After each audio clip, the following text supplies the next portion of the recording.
let's see if I have any startup glitches.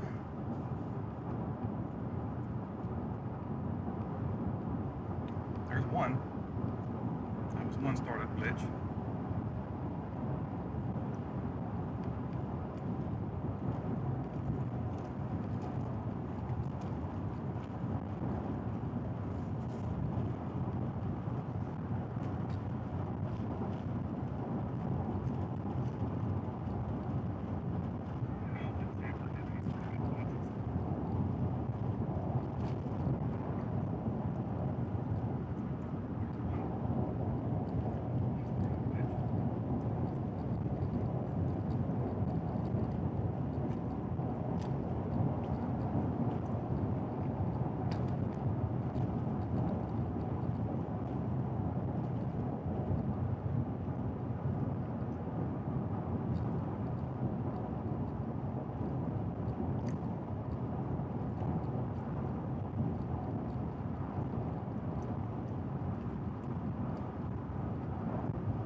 Maybe we'll get some lightning later, after dark. I don't know if I get close enough to all this. I have to go all the way practically to Waco. I'm not going all the way to Waco.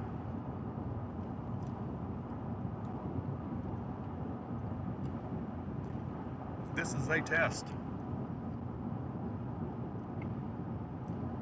Now I'm eating a snack, so I'll try not to speak with my mouth full.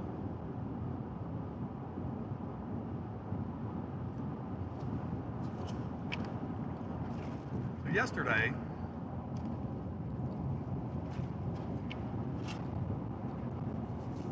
my Verizon device just totally quit on me. Like, okay. I'm not replacing that device. I'm not going to spend $200 or $300, whatever the darn things cost these days. $400, I don't know. I'm not going to have it as a source injecting into the bonding system, so I can live without it.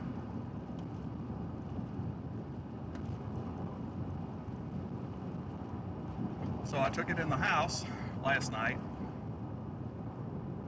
and didn't do anything with it.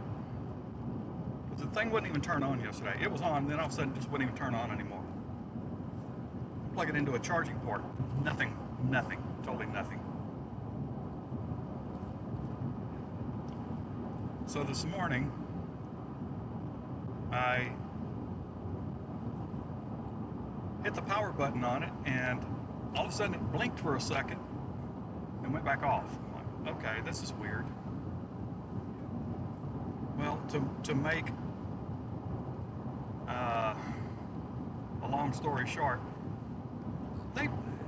Verizon, they basically don't work on these things. They will make you buy a whole new device, whole new, and I'm like, I'm not doing that. So I took it upon myself, and I went in to I opened the device up, and boy, do I hate dealing with little screws and microscopic components and whatnot. So I had to get a magnifier, but I opened it up, went in there and started testing some of the circuitry inside. I didn't have anything else to do, right? Resistor. I should be getting something. And it looked like that resistor was part of the power source.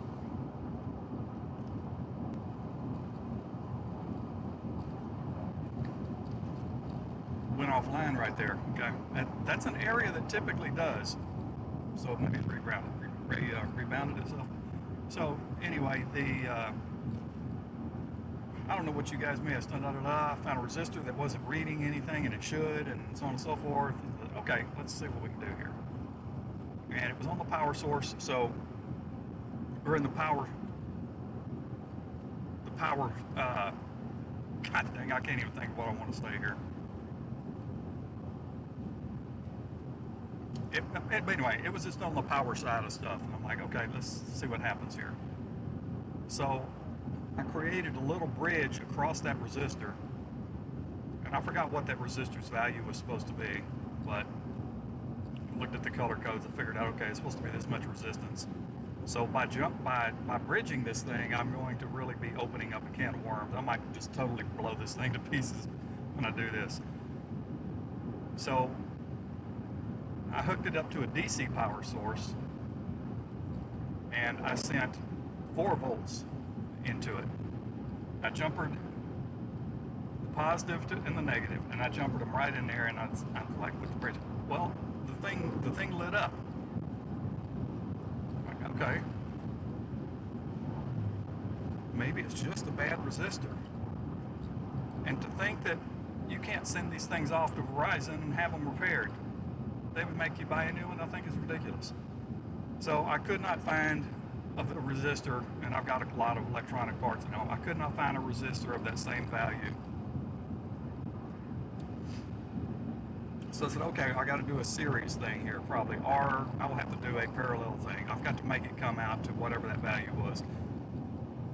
Let's just say it was, 39 ohms or something is what I needed on there, and I didn't have anything that would match it. Now 39 is just an example. I don't remember exactly what it was. So I ended up not having anything to do a parallel circuit, so I ended up doing a series circuit. And when I checked on that, let's just say that I was pretty much on target. If the value was supposed to be 39 ohms, I had 40.2 or something like that, or 40.25, I don't remember. It was really close. I'm like, yeah, that's close enough. So I took all these microscopic little solder guns and points, and I just basically took the other resistor out and put these series resistors in, and then hooked it, didn't close it up, but then I went ahead and hooked up the original power source right back into the power port, turned it on, boom, it worked again. So I ended up fixing the thing myself, and I wish this guy would go ahead and pass me here, because I am actually in no hurry. So that's one of the reasons too. I'm out here. Okay, we're testing the Verizon out, along with everything else now, just to see if that works. And also I wanted to make sure that a sequencing that wasn't messed up, that was causing me to have stream problems right from the start, because the last couple of times I started streaming, I was having all kind of issues, and I think it may have something to do with the sequencing that I'm doing some things in. So I tried a different sequence, and other than a couple of the times that I'm aware of, and that was because one of them I'm pretty sure was because my Starlink was just coming back online because I was undercover, and the second was I was going through an area where all the land-based services pretty much go to squat. So I think that at that period in time it was renegotiating those connections again and rerouting. So anyway, I'm gonna get back to my snack. So that's the story of me and Verizon, my Verizon equipment here. I fixed it myself. All right.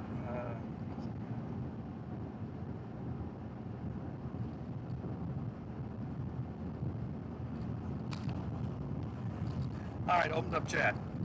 No, I do not miss Radio Shack. I'm laying in a supply of parts. I mean, back in the day when I needed one or two things, like maybe I needed I don't know, let's just say I needed to get some 1N4001 diodes for building some switches and stuff. Yeah, I would go get those. I get 9 or 10, but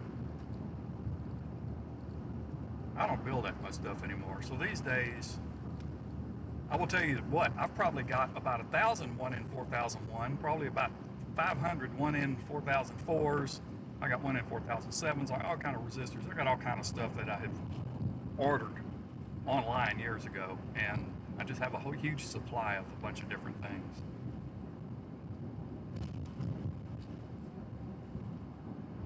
I think that resistor was also like a 1/4 watt, and all I could do was a 1/2 watt. So that's okay. It works. It works. It works. If it explodes on me later, so be it.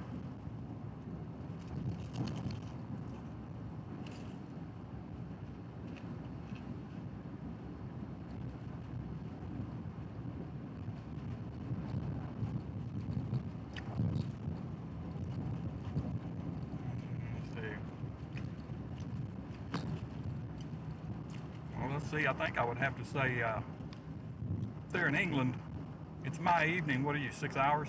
Plus 6?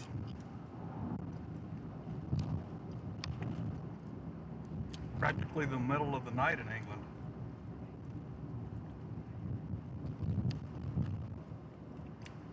Alright, so here's what we got. Bunch of mess, flash flood warning up there around Brownwood, Texas.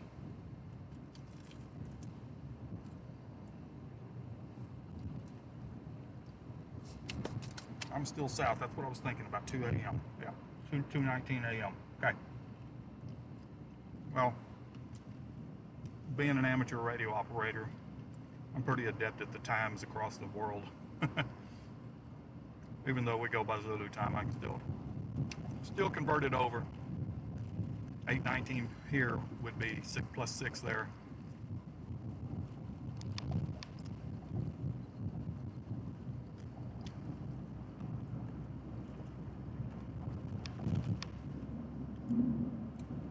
So why am I out here, you might ask? Just because of what I was talking about. Because I want to test some more things. Like we had some rain up through here. Not a lot, but I'm back to radar. Uh-oh. Another spot where it's down a little bit. You see this little band right through here is not working right now. Why does it do this when I'm coming through this town all the time? It does it all the time.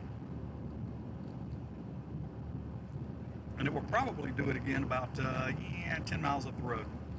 But I'm just going to assume, having not looked at the dang thing today, that the frontal boundary may be traced right across here and here are under a flood watch. So just look at some let's look at some lightning intensity, see if these things are putting down any good lightning. Oh yeah. Yeah, okay, here you go. There you go. See all those right in there? Yeah. South and yeah, south of, well, yeah, no, I might go up here and check this stuff out. We'll get some lightning tonight. How's that? Would that work? That would work. It's something to do.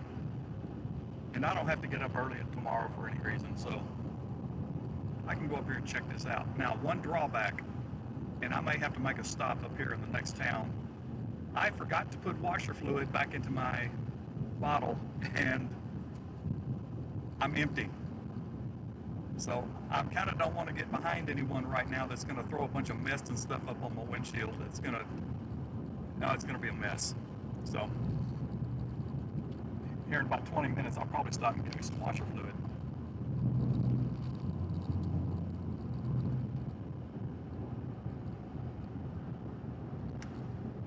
Crapping out. Losing some heat today too, right? Yeah.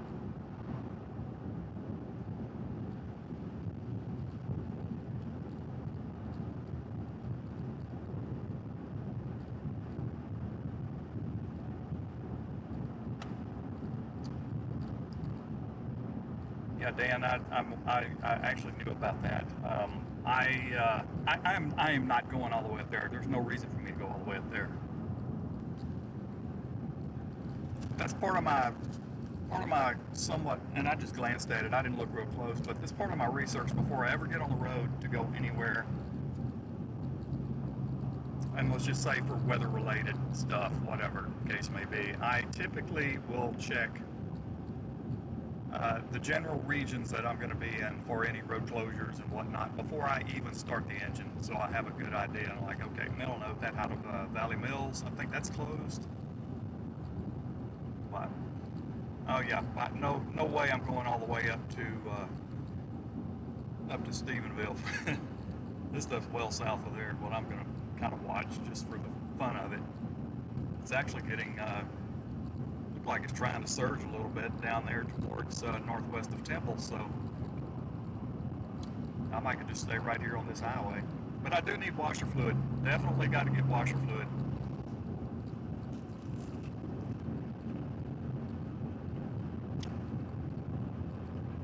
So, pardon me while I go ahead and finish up my snack here.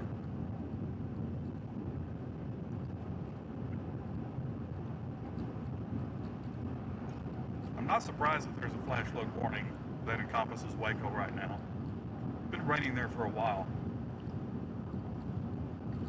And of all places, there have been tornado warnings in Pennsylvania today, all day long, pretty much. There's 2 of them up there now. Yeah, it's some real good terrain up there to storm hunt, right? I'm joking.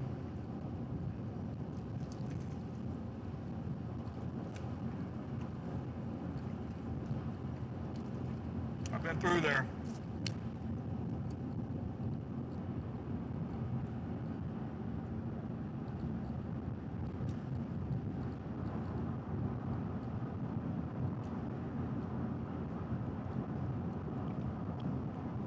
Yeah, my Verizon and AT&T are not performing well through this area. So I just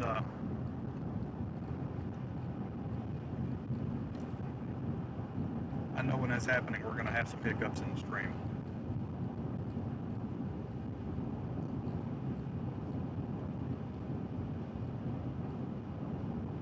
I'm going to keep it this way right now anyway.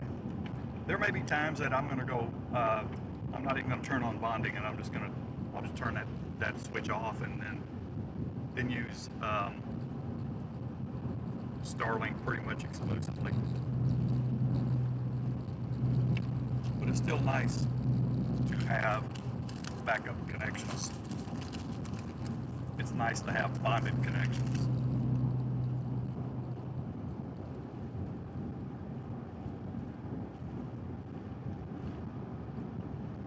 I don't think there's been a time that I've come down this highway right here that I didn't have a few interruptions anyway, because service out here is horrible. As a matter of fact, there is no Verizon service here.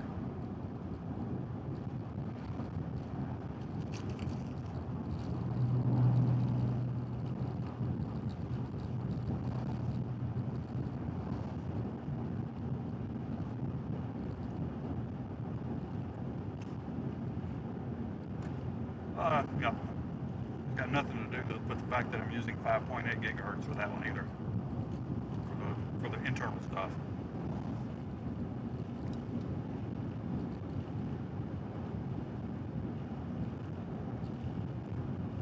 So right now I'm running at about 75% Starlink, 25% AT&T.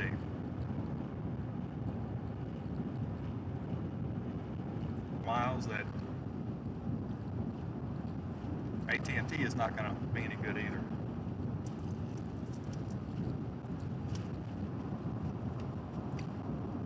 Not that it's good now, for that matter.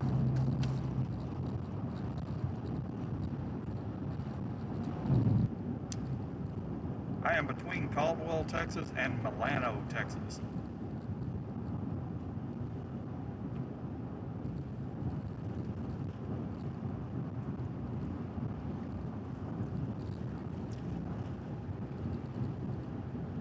Yep, or Verizon, no service.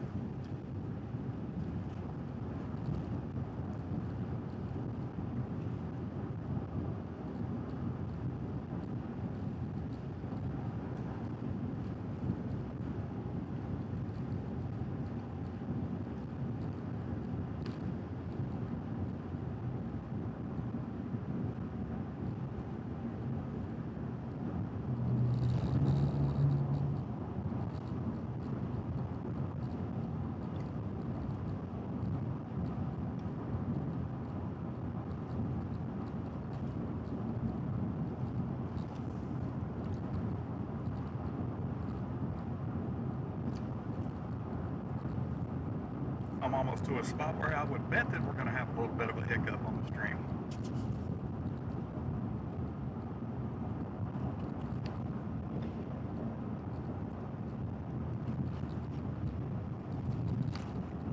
I honestly can't imagine trying to stream, for example, like I have in, previous years, coming through here right now. Or AT&T, if you're lucky, you're going to get 1 bar of signal on the AT&T stuff. As a matter of fact, let me look at. Uh-oh. Yeah, I got 1 bar on both of my phones actually. For whatever reason, my primary phone is connected to one of my Wi-Fi connections, and I didn't want that. I was probably testing something. Oh, yeah, it's connected to Verizon. I don't need it to be connected to Verizon. Let's just disconnect that one. Not forget it, just disconnect from it. Oh, I know what I was doing. I was checking an IP. Yeah, I was checking an IP address.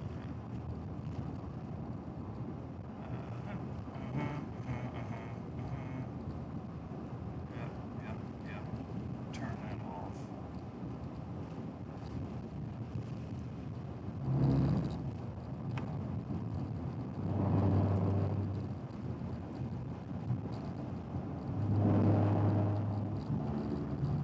There's a odd number of traffic out here for a Sunday night.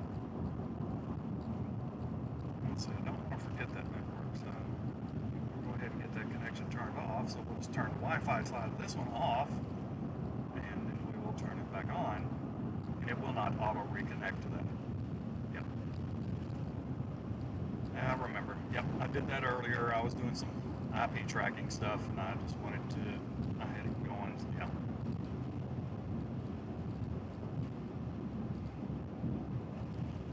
All right. Yeah, I'm definitely going to have to get that windshield washer here in about 4 or 5 miles up the road. Definitely.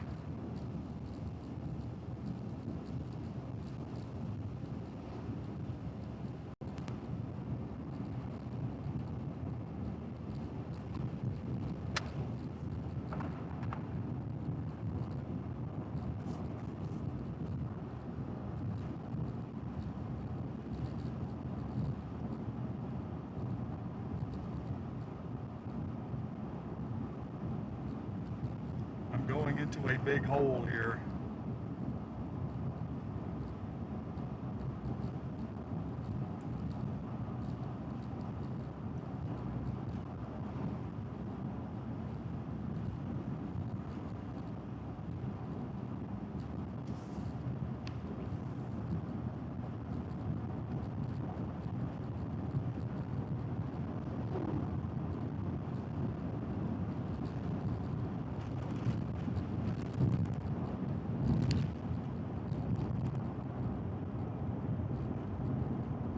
I'll look at the chats here in a bit.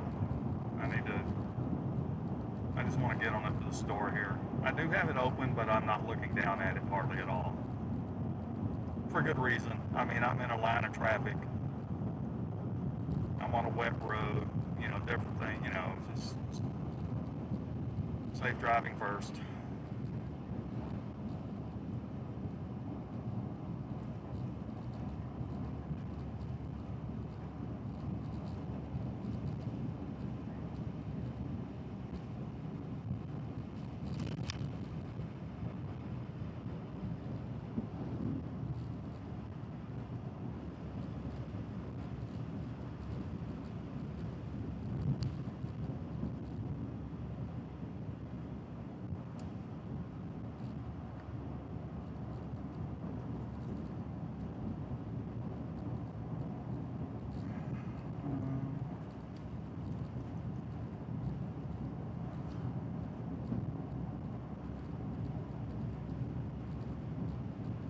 Yeah, I was kind of hoping yesterday we would have had a little bit more upper level support. Maybe kick off a couple of decent storms across central Texas today, but that just wasn't going to happen.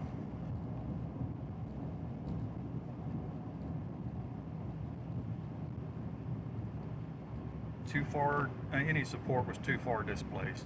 Yeah. So what we end up with are thunderstorms, lightning, and flood potential.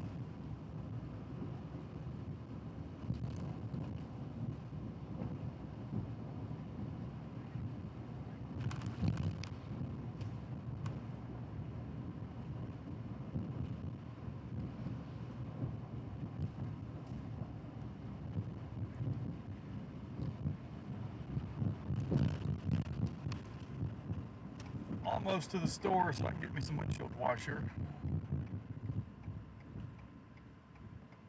Just because the light's green don't mean I'm still not going to look to my right. I don't trust other people.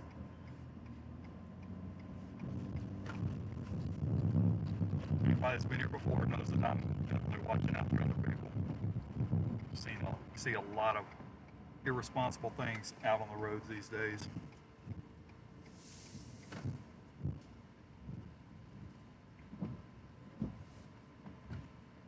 Casey's.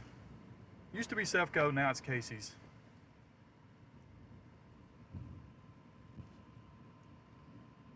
I'm a little child, don't walk out in front of me here.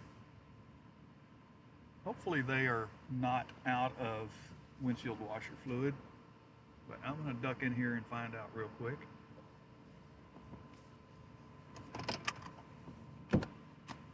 Wallet.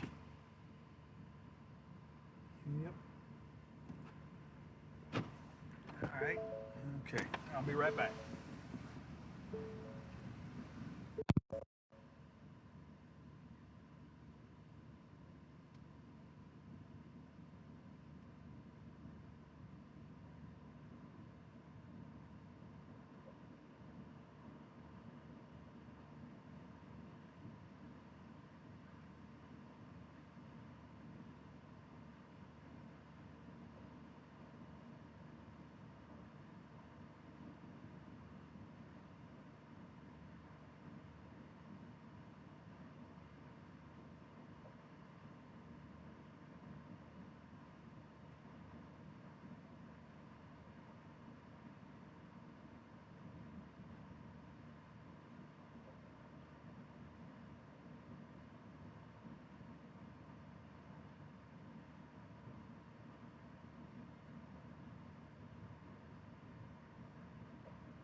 All right, hood's going up.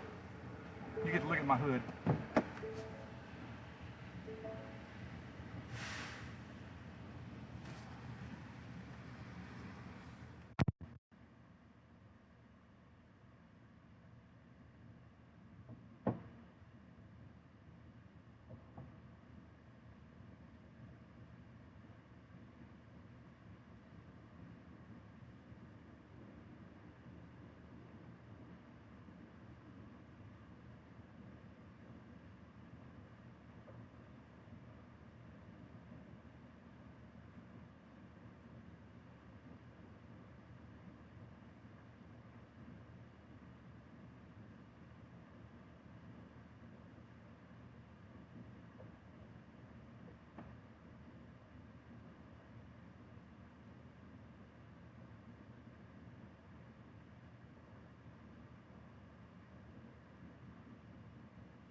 All right. We have washer fluid. We have washer fluid. All right. Now you don't get to look at the front of the store anymore. Let's see. Wallet? Yes, got wallet. Always got to do a wallet check. Yeah, let me just pull over here and see what's going on, decide if I actually want to do any driving or what I want to do. Let's see. All right. Why are so many so many people watching this boring stream? Oh my gosh.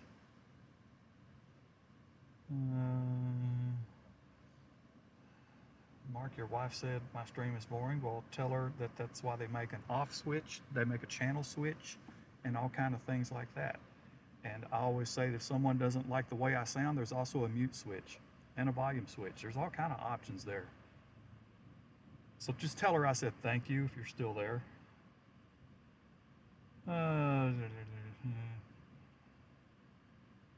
Yeah, I've tried making my own washer fluid and it worked, but here's the problem with, now maybe I should just go ahead and get some other kind of water, but I've tried making it with the water I have at home, which it's a little bit hard. And I end up with a bunch of, I mean, if I wash this truck at home, I better dry it off because I'm gonna have streaks all over it. So, yeah, I tried that once. Let's see what else we got. GMRS,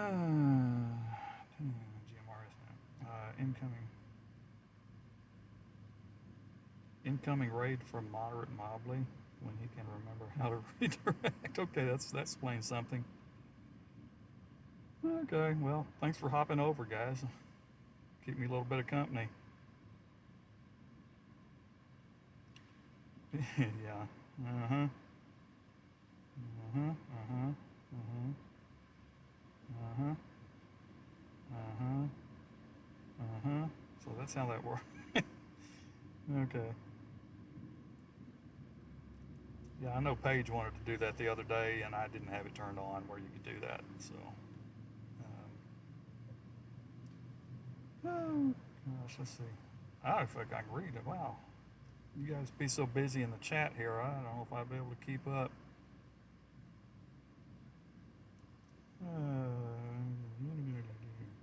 Well, guys, go ahead and subscribe if you haven't. That would be greatly appreciated. I only started doing this a few months ago, actually, streaming to YouTube, actually. Had the channel for a long time, but never did anything with it, really.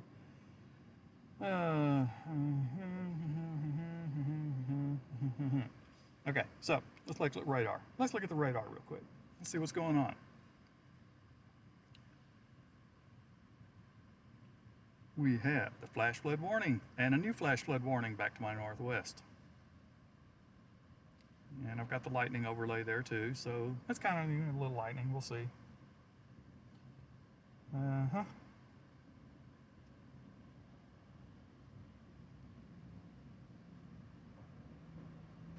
I'm the last remaining. Well, hey, listen guys, I'm out here because I wanted to test some stuff out. Oh, reminds me, check Verizon again over here because Verizon, we don't have Verizon service again. Because I was testing because my Verizon device quit yesterday. And I had to do some work on it today. And I ended up bridging a resistor, throwing power to it, and it came back on. Found problem. Bad resistor. Didn't have the right kind of resistor, right value, so I did a couple of things, put them in series, and took the old resistor out and put a series set in and put power to it, and it came back to life. So it's good. So Verizon's good right now, but Verizon has been really flaky around this area. AT&T's doing okay, and Starlink is doing okay. So they're all bonding together fine right now. Once I get moving, I make no promises. I make no guarantees. Yeah, I know it does. And I forgot to throw away my snack trash. I have to throw away my snack trash. So, hang on, let me back up to the gas pump. Probably knock my Starlink offline. Maybe. Back up under this cover. Stick my rear end out far enough, maybe I won't lose it. Let me throw this trash away. Because if this spills, it's gonna be a mess.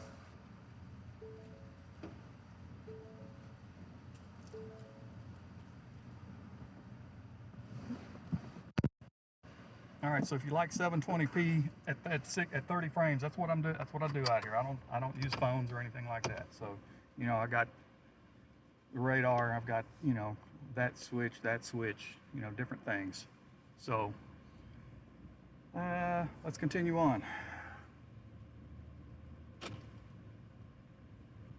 Let's just keep going. Let's go find some lightning. I'll bet you I can find some lightning if I want to drive that far.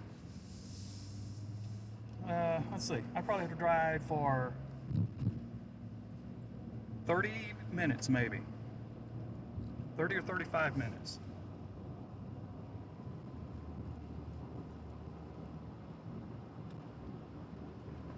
All right, so I won't be looking at chat when I'm driving. I do not look at chat.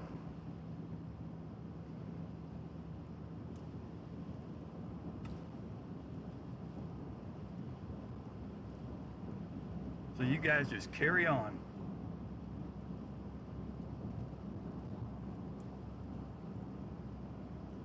Tomorrow could be a really, really, really wet, thunderstormy day. I didn't check except earlier this morning. The tropical low had moved into Mexico. I knew that, but I don't know where it is right now, but it was likely going to emerge back out over the western Gulf. I mean the far western Gulf. It's went on shore a little bit today, I think, and I think it's emerged. So anyway, it's going to slingshot boatloads of tropical moisture up this direction. From here, really all the way back over to Louisiana. And should not develop into anything.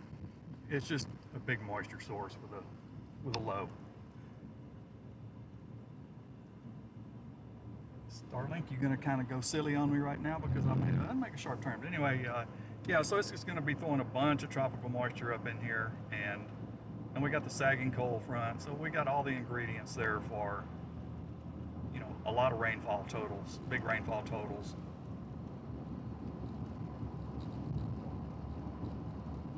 I think more particularly tomorrow down south from where I just came from. I came from down near College Station, Texas, and right now I just left Milano, Texas. I'm headed to Cameron, Texas on Highway 36.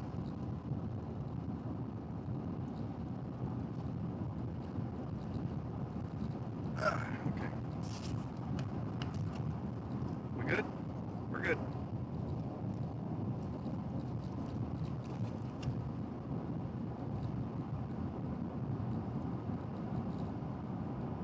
Yeah, so how have I done this year? I have spent over 10 grand on this vehicle this year. From April 10th through May 10th, actually. From April 10th through May 10th, I was at, let's see, 8,033, and I was at 9K. Yeah, I was at 9K by May the 10th.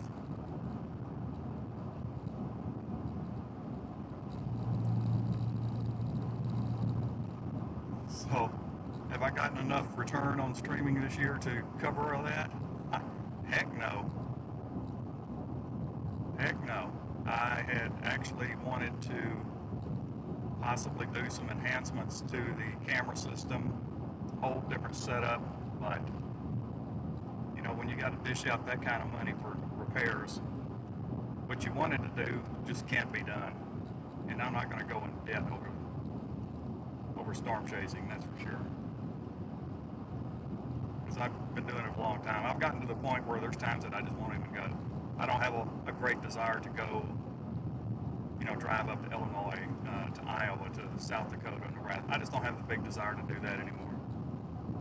Not to say I won't, because I had actually thought I might do it this year, this month, but I was slated to be playing a supporting role in a film that was supposed to start this month. So I had to kind of keep my schedule open to be able to work on that project. However, it's been pushed back a little bit. So there's some things going on, rewriting stuff. So hopefully they don't change any of my lines, because I think I know about 80% of them already. But Nevertheless, you know, had I known that this was going to be pushed back, possibly July even, I might would have taken off and gone up north for a week or so. Probably gotten a chance to stop and visit some friends that I know that live up north, and also cross the paths with a few people that I know very well too.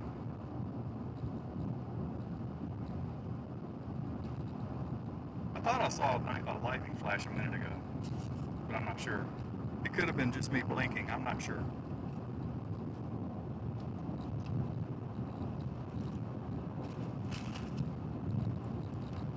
But we'll get up here. We'll see if we can find some lightning.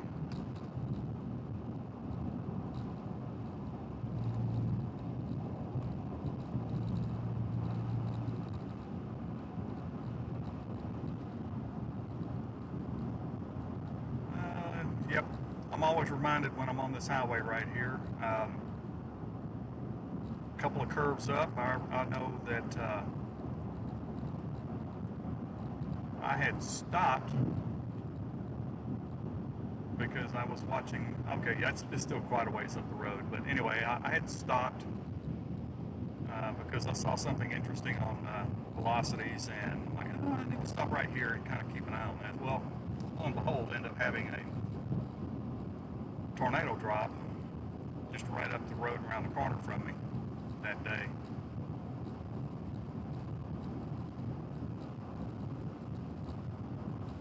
So I ended up having to backtrack myself because I couldn't get to the highway that would have taken me east, because I would have had to drive. Yeah, there was some lightning, so I would have had to driven right into the mess, and I don't do that, so I had to kind of take the long way around. But anyway, I got around, got back to the south side of it, and was riding parallel. I could see it out my left window. Wasn't strong. I think they came in here and rated it a 0. I can't remember now. Or was it a 1? It might have been a 0.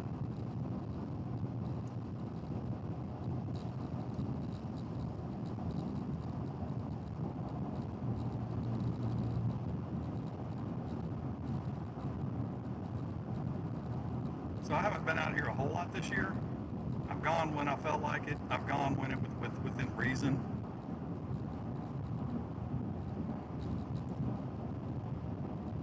I have not even been as far as Lubbock this year. Of course, not much has happened out there this year either. It's been a weird year. It really has.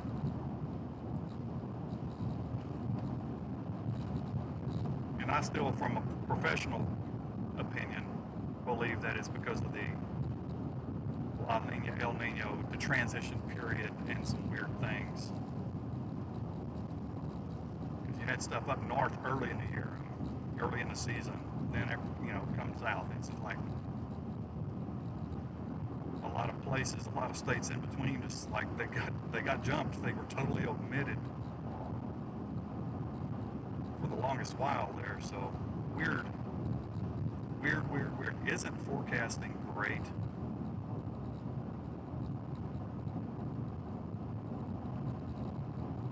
Sometimes I jump on other people's streams and chat a little bit.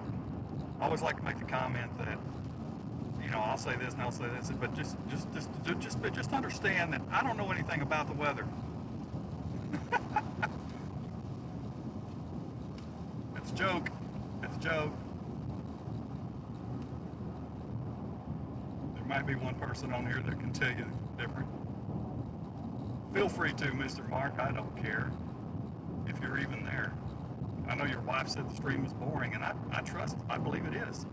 I even entitled this to be a boring stream, so there you go, man. I mean, I know. I knew it. But if there's any lightning lovers, I'm gonna get some of that anyway. And even I'm only gonna be like 1 hour from home. Isn't that great?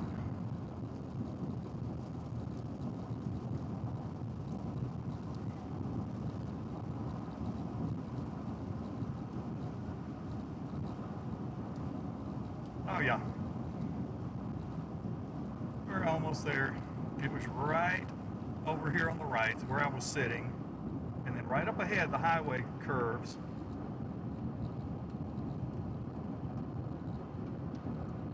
and there's a stoplight, and right past the stoplight, a little piece, is where the tornado is. Zip, there he goes.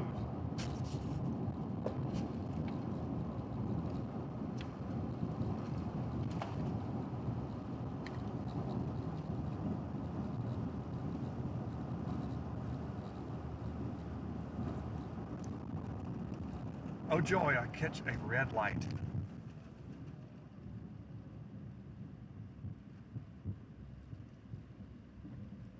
Yeah, still, oh my gosh, that is smeary on the windshield, isn't it? Oh my lord, that's horrible. But I have washer fluid, right? Let's go to rear. Okay, there's rear. Rear camera is going to be, it's great during daylight. It's great when it's got light, but it is not set up for dark. So if I ever switch to that rear camera in the dark, maybe for lightning and stuff, it's going to be really dark, but you can see the lightning really well. So let's take a look at the radar right quick. All right, I'm right here at bottom of the screen, I'm heading right up. I got to decide what I'm going to do when I get into Cameron, Texas here. Do I want to just kind of shoot up 77, or do I want to go west and then kind of northwest on 36? I think I'll go north on 77. I think that's what I'll do.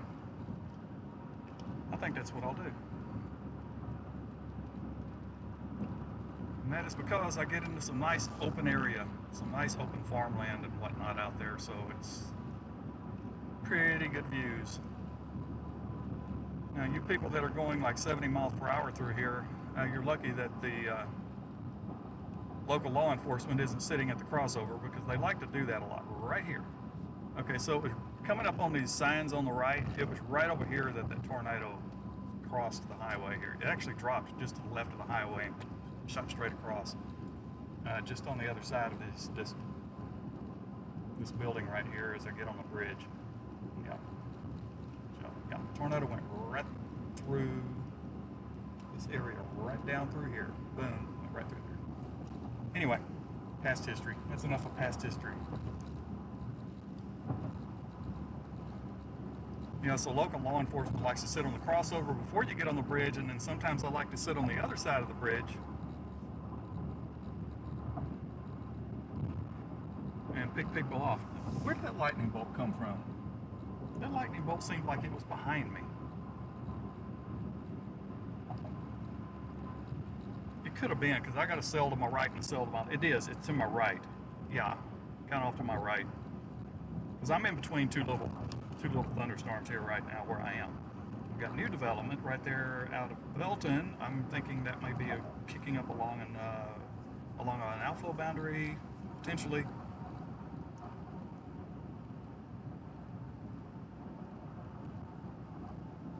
So here it says, talking about I had lightning, so it came out of the right one. And I got new development now right in front of me. All of this is going to be non-severe. The only thing you might get out of this stuff would be a significant weather advisory. So you could have winds, you know, gusting to 40 or something, you know, nothing severe. Nothing severe. All right, welcome to Cameron, Texas. That's where I be. Now here in Cameron, Texas, they still call the CEFCO a CEFCO, even though they've been bought out by Casey's. And the last one I stopped at used to be a CEFCO. Where I got my washer fluid, they used to be a CEFCO. But now they've got Casey signs all over it. But they have bought out all these. They haven't changed the signage or anything here yet. The story I got from a CEFCO employee was that my reward points and everything I have with CEFCO will not transfer to Casey's. And I've built up to a point with CEFCO where I can get a lot of cents off a gallon of gas, okay? But the fact that they are not grandfathering that stuff in, you've got to create a whole new rewards thing and start all over. I think that stinks.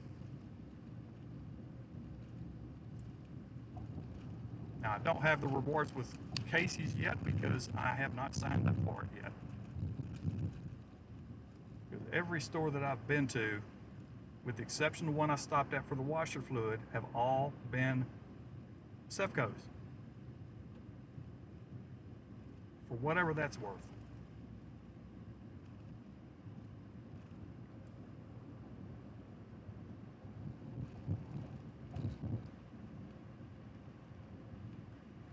Okay, this would be my decision right here, to go right or go straight. Let's check a look at the radar and see what's going on. If I go straight, I'm going to get into some rain, because that little thing has popped up right there along Highway 77 to my north. If I go that way, I'm going to drive into the one that's to my west, and I have no desire to be driving in a bunch of rain right now. So, I know what I'll do. I'm going to go up here and turn right, head north of 77, and I'm going to go up to, is it 485? Possibly. Go up here about 5 miles, turn left on 485 or whatever that highway is. I may be wrong on the highway number, but I know these roads like the back of my hand, so not a problem. I do have my mapping tablet in here, just in case. Because I still hate it when they deprecated Windows Maps. I used that on a second computer for my location mapping and everything, so I could see where are my roads, where are my back roads and everything. So when they quit that, I had to look for something else to make it happen. And I just went with a tablet, and it does fine. I don't even have it on because I know all the roads here, so the only thing I don't know are some of the back roads and side roads that, you know, dirt roads and whatnot, but that's not to say I'm going to be jumping on any dirt roads. Because it has rained, I don't know, you know, if it's a paved county road or something like that, that's different.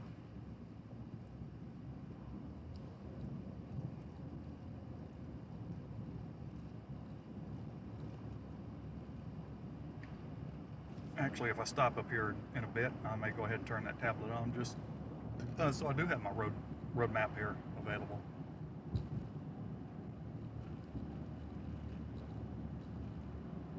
Now, I am not pointing at the direction of lightning right now.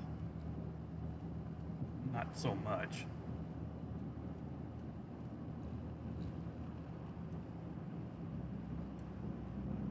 But if I go up here to the next highway, we'll get it a little closer.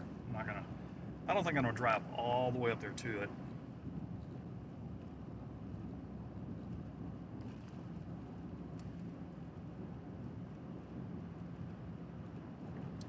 I mean, I could do that. I could go left up here. If I keep going,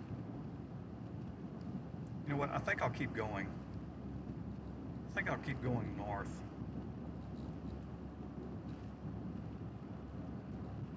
Yeah, I'm gonna go north a little farther. Yeah, that sounds like a plan. Sounds like a plan. So I am 53 miles by highway south of Waco, Texas right now.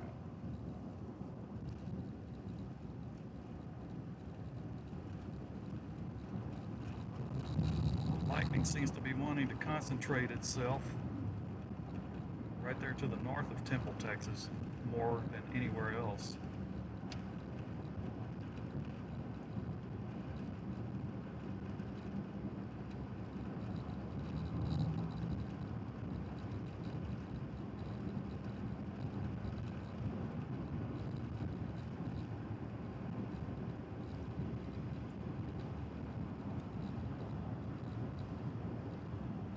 Mark, if you're on here and there's any questions that you can't answer because you know what I have here, you feel free to do that.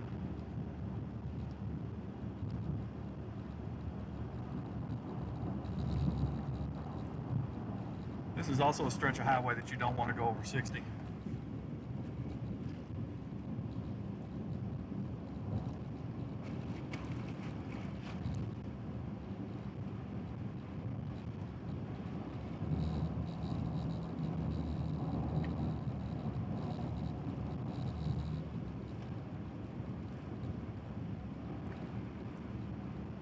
So yeah, before next spring season, yeah, I would like to do some enhancements here. I'd like to upgrade the camera system. I'd like to try to do something better with the audio.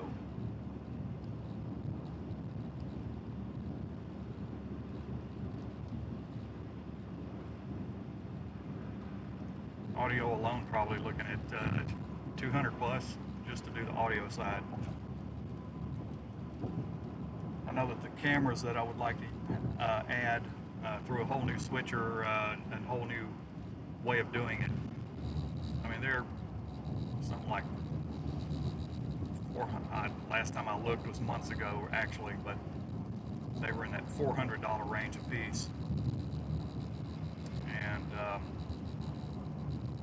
could probably stick with the front camera that I have here now.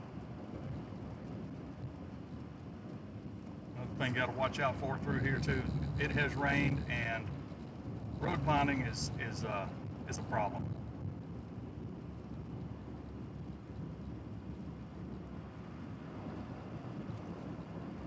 So I'm just going to slow her down, take it easy.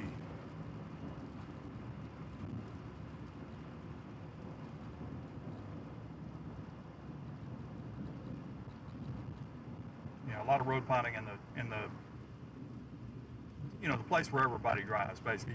You know what I'm talking about. Yeah, that's where it is.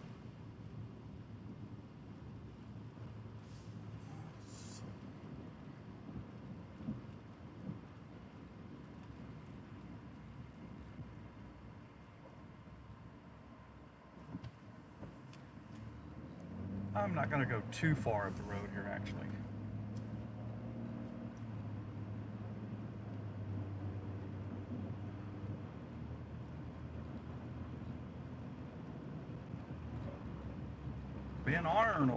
Ben Arnold is 3 miles away.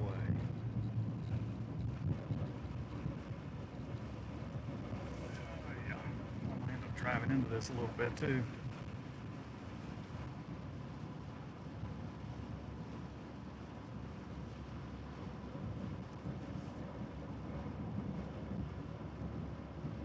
Yeah, the darn smears on the windshield don't play too well when you have oncoming traffic. I told you I was going to drive into this a little bit.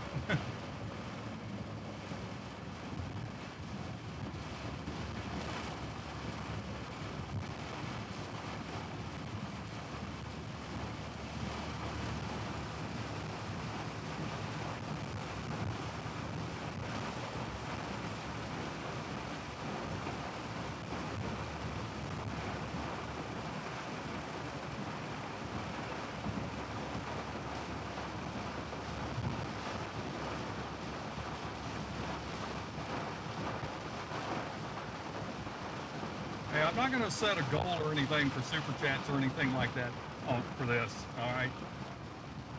But if you're so inclined to do so, you still can, all right?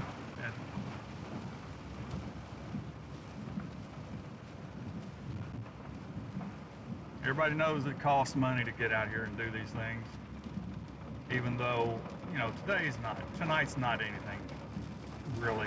Just, it is what it is. And there's nothing that really looks good for a few days. And I'm not going to drive 10 or 11 hours up to like Missouri or wherever later this coming week. Today is Sunday, I think, right? Ooh, turn your brights off, fella. Good grief. All right, that's what it's like. Man. They turn their brights off after they pass me. My gosh, that really helps a lot, doesn't it?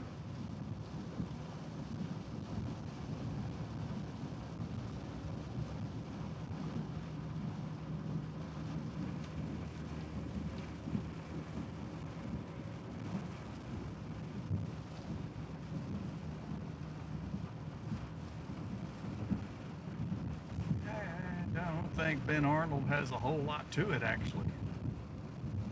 I don't even know if I'm there yet. It's almost like it's just little farming community.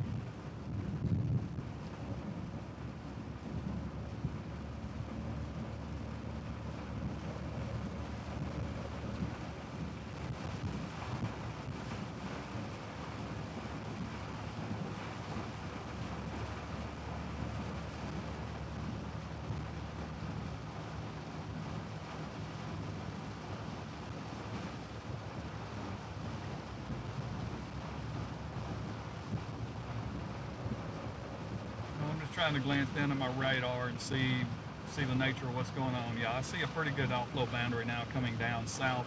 It's over to my west, but pretty nice outflow boundary coming out there now. It's passing through Salado, Texas right now.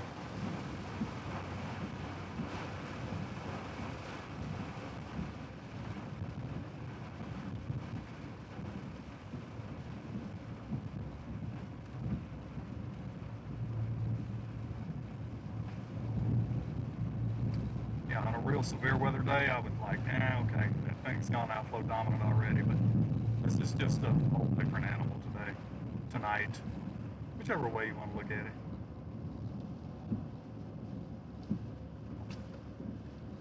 Let's see, I must have already come through Ben Arnold. I blinked and I missed it. Let's see, Burlington is 4 more miles up. I have gotten just ahead of that patch of rain I just drove through. Oh yeah, pretty good lightning activity up ahead.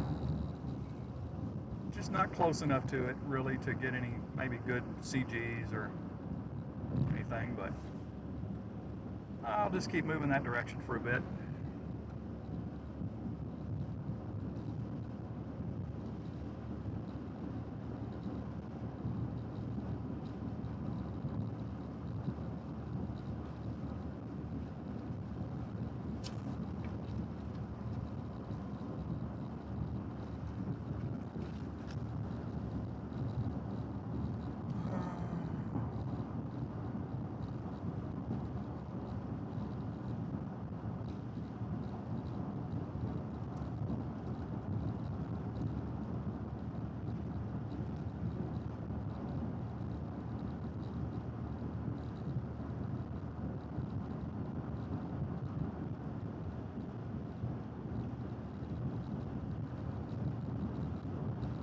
Well, the season went quick this year, it seems like.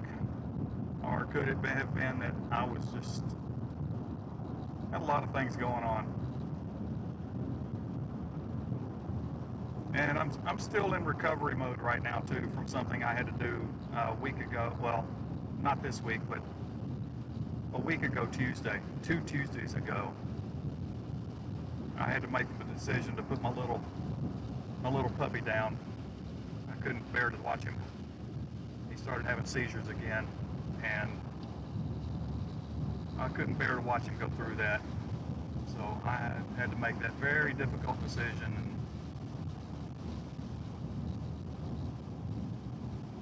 his cremains are back home right now, but I haven't even opened up the box. I'm gonna probably do something with that this coming week. But it's been hard on me. I ain't gonna kid you. It has been hard on me because he was my little buddy. He always liked to sit in the chair with me. He was a very obedient little guy.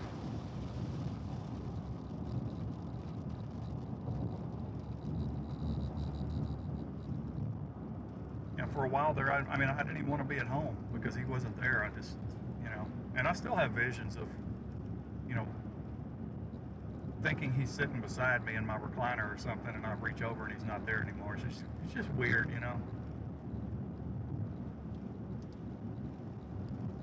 I loved my little pup.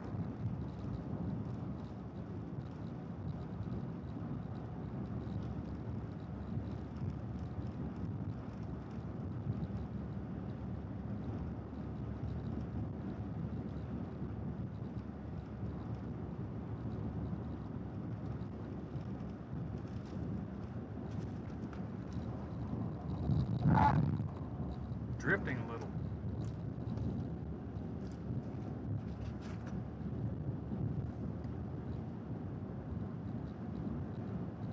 Oh, I see some green there. Well, I appreciate that. Trying to glance down, I just know that there's. I kind of don't want to look down to read because, it's dark. I don't want a deer or some animal to run out in front of me. That split second you look down at something else is when that could happen. I'm just trying to not have an incident like that. Because guess what? That would just be another expense to have to deal with.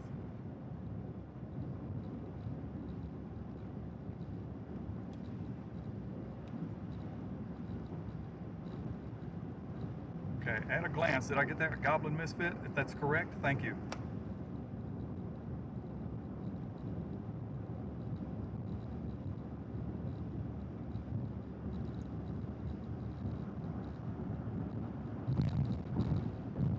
We're on a lightning watch. That's what we're on. We're on a lightning watch.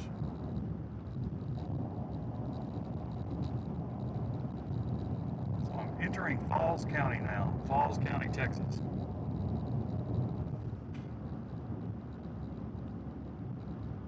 And let's see if I should have stopped and opened up my map. I don't know where 1445 goes. It goes to the right. It doesn't. Yeah, it goes to the right. I don't really want to go to the right. Oh, I know that road. Yeah, there is nowhere to even pull off on that road. That's what's so bad about it. Nowhere to pull off. Let me get that tablet out. I didn't even put my mount in here for the tablet, so it's going to have to just sit somewhere. Ah, the tablet was already on. That's nice. That's very nice. Code one. Okay. Code.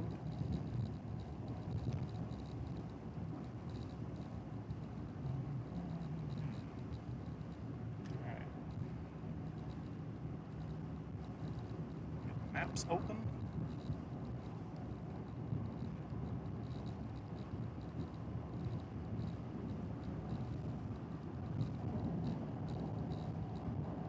Yeah, it's nice that I can just cruise along here pretty slow. There's nobody behind me. It's great. Nobody else out here.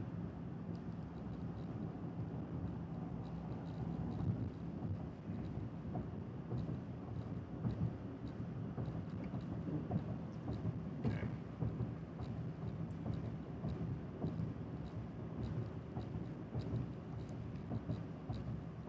Okay. Yeah, it's connected to the Starlink. Okay, should be good. No, I don't want photos. There we go. Yeah, there's a highway coming up here that maybe. I know that highway. Oh gosh, I'm almost in Rosebud, Texas. Yeah, so I'm definitely good with where I am.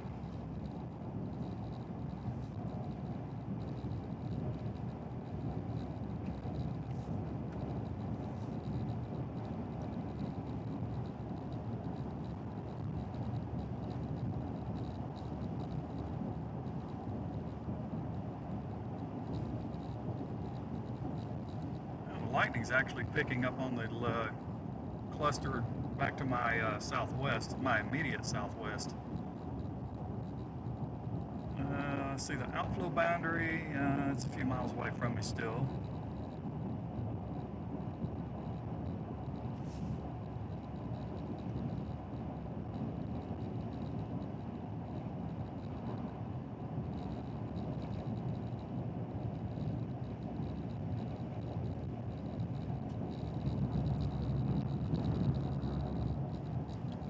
I don't know if I have my significant stuff turned on.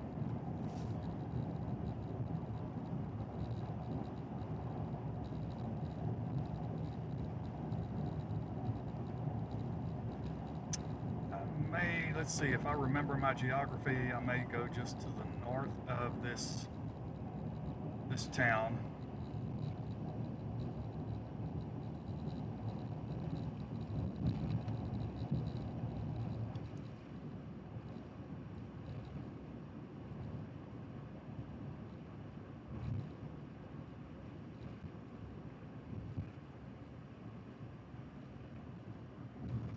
I just went over a section of the highway that I'm glad they finally fixed because before they fixed it, if you came through there and the speed limit's 35, if you hit that thing going 35 miles per hour, the right side of your vehicle would launch you. I mean, it's just like, it would go down and then back up over about it was like a 7 or 8 foot long depression in the highway, just where your right wheels would go across it.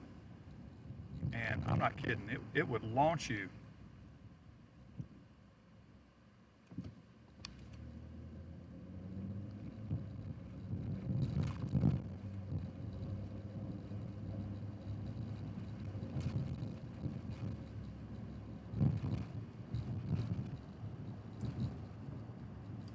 So everybody's on. Go ahead and subscribe. I mean, I know this is still new and everything, but you know, as long as I'm alive and I can, I'm gonna continue to try to grow this. There's gonna come a time this is gonna be the only place that you're gonna see my live streams.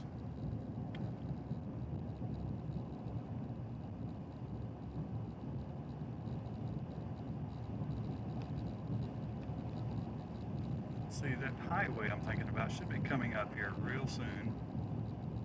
It's Highway 53, but I don't know if I want to take that highway or exactly what.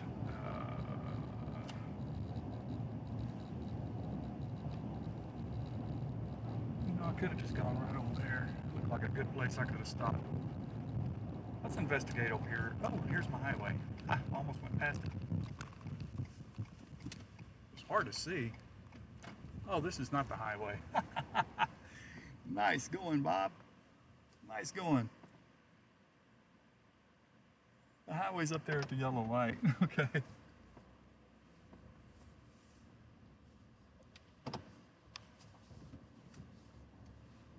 All clear? Yeah.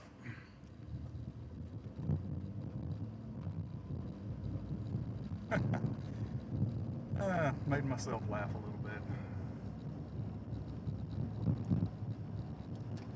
This is 53 right here.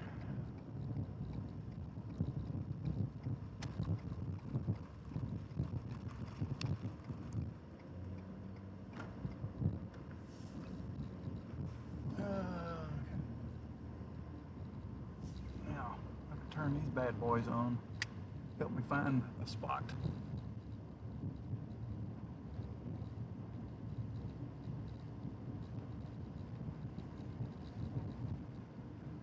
As long as I don't meet anyone, because I guarantee you, if I meet somebody with these lights on, they are blinded by the light for sure.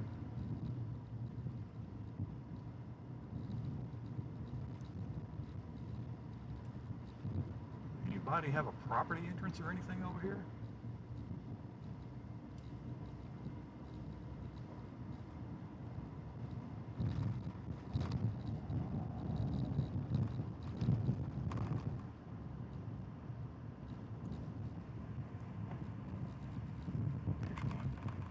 See how this looks.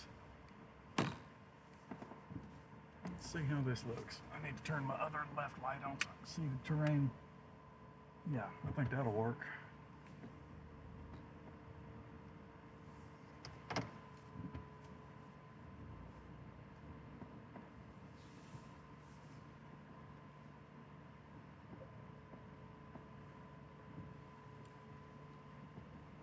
All right, let's kill that. Let's kill the side light. Whoop, not that side light. Here we go. All right, how we doing? How we doing? All right, let's look at the radar. Oh yeah, it's definitely, we're gonna have some stuff coming together up here to my west here in just a bit. I'm gonna get into some more rain here in a bit too, for sure.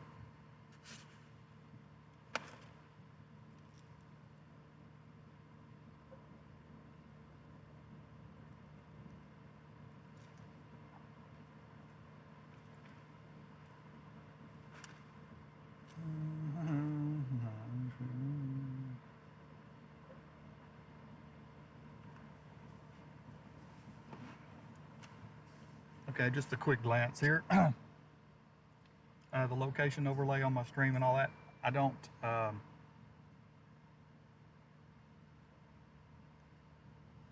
okay, I just got my payments. Okay, great.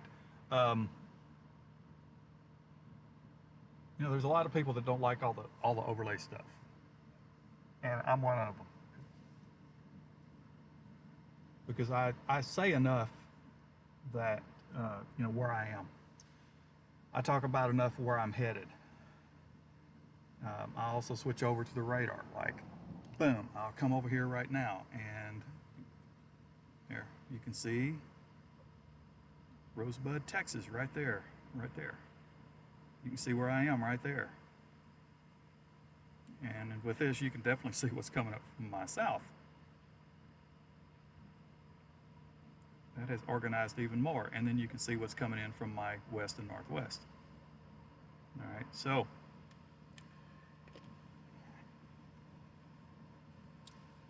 I know that I've actually had people make that statement before.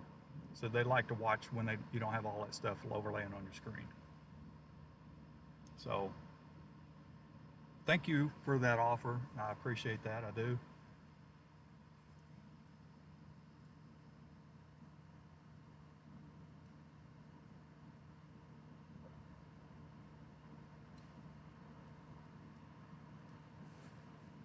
We're going to have a collision here. We're going to have a collision of the air mass, the storms here in a minute. Stuff from the west, west and northwest is really starting to fill in. Look like it's starting to move out pretty quick. That's a pretty stout outflow boundary going along with that. I don't think I have, or do I? I need to check to see if I have my significant weather advisory window popped up.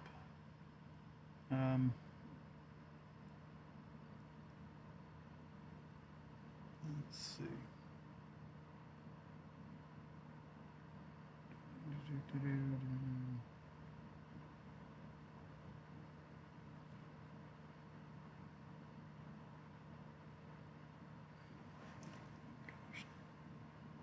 Hold on, I'm looking for something.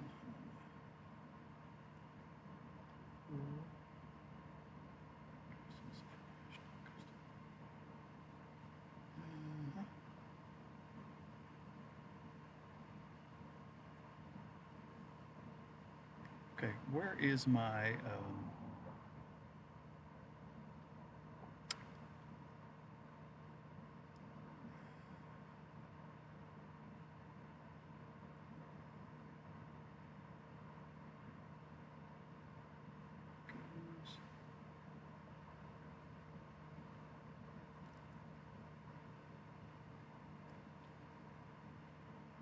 oh, I have it turned off. Okay. Okay. This is all under a significant weather advisory. I just had that turned off. You'll be able to see that real well. I've got it set up to be a really thin yellowish orange, yellow line. So right here, I'm just inside that significant weather advisory. It stretches all the way back down to Davila, back over to Bartlett, Texas, north of Gerald, Texas. So this whole complex, we have a stream drop. We had a stream drop. So yeah, significant weather advisory on all of this right now. So there you go.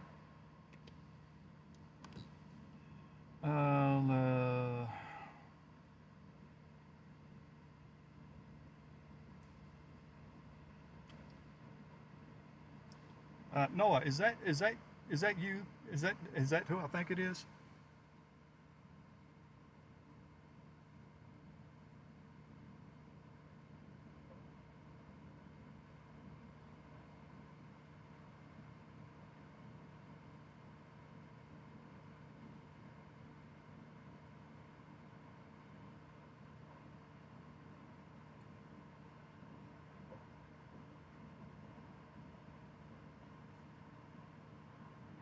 Well, I don't want to say any names, but do we know each other? I'll ask you that question. Do we actually know each other? Do we personally know each other from something 3 years ago?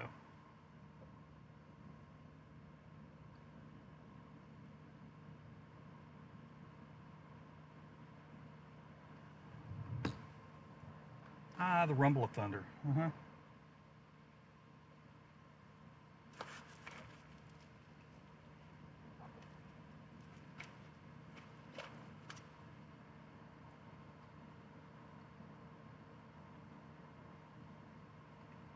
And I don't feel like driving in a mess of all this crap.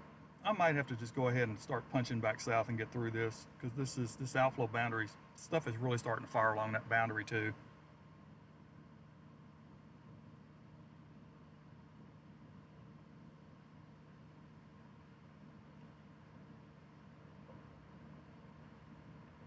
Okay, well, you're probably not the same Noah, because you would know what I'm talking about. You would definitely know what I'm talking about. Yeah, I'm going to go ahead and punch myself back. I want to get through this. I want to get south of all this massive stuff that's coming together here, and just to try to, I'm not going to be able to avoid the rain punching back south, but I'm going to do it anyway, just to get on the other side of it, because there's really not much behind that at all to worry about. So yeah, you would know from 3 years ago.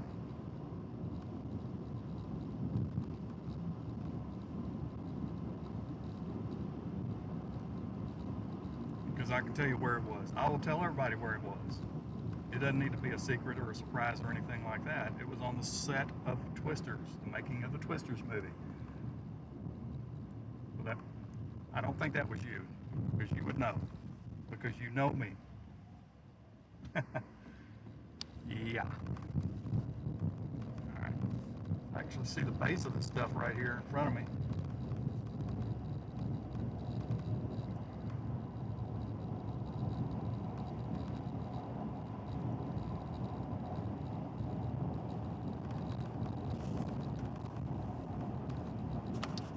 All right. Not looking at chat while I drive again.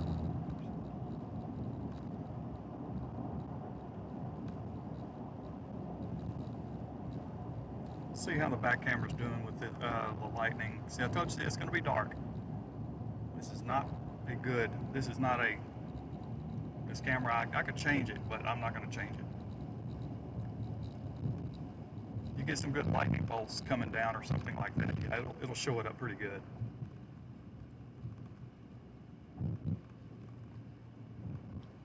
Oh, and I don't have the, I forgot to do something to that camera. Let me take care of that right quick while I come up to this stoplight. Better yet, let me just get off the highway here and take care of it real quick.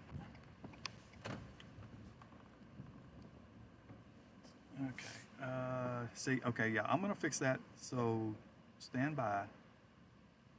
I forgot to do that. Let's see, we gotta go here, we gotta go here, we gotta go here, and we gotta go here, and we pull this and we get things back into perspective the way they should be more. Okay. Ah, isn't that better? Yeah. Oversight on my part.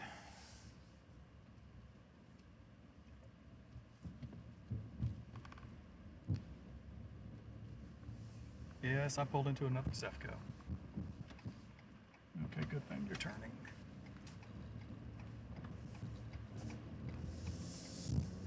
I think I'm going to be able to slice right in between this.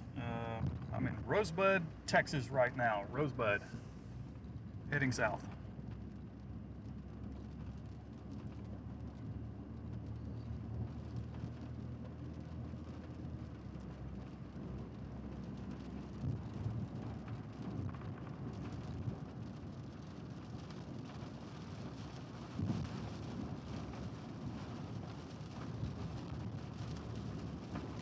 Is that starting to move? Yeah, I might not be able to. That's starting to punch eastward a little bit. Colliding with that outflow boundary now too, so yeah.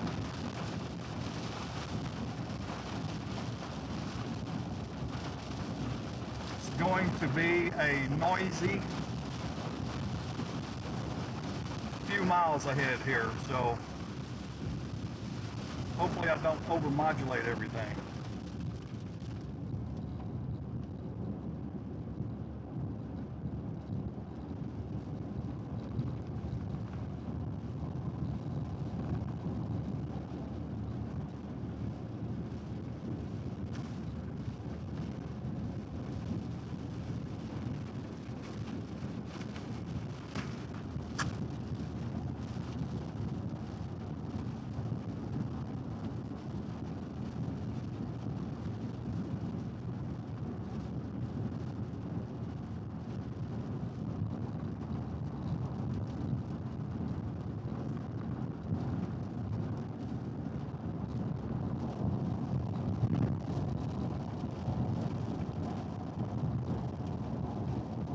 Satellite lightning, this is the place to be. And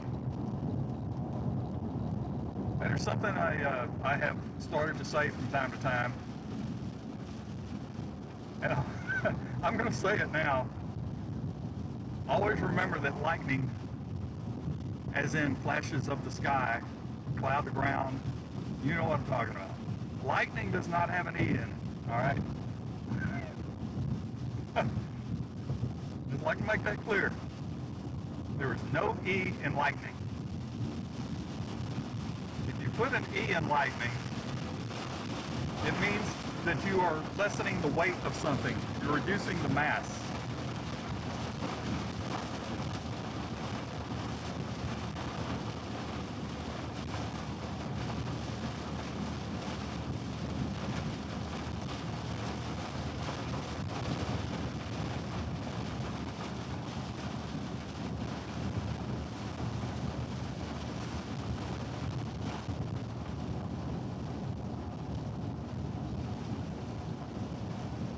It looks like I came to the area where everything decided to meet.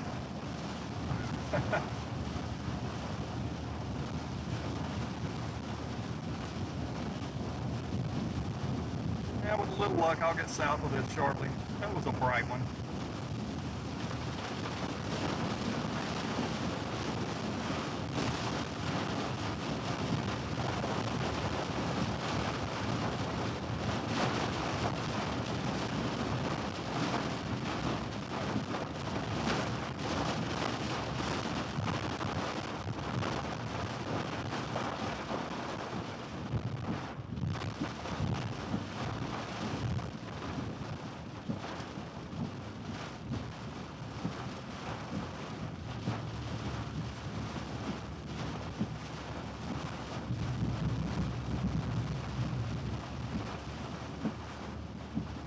100% focused on the road right now.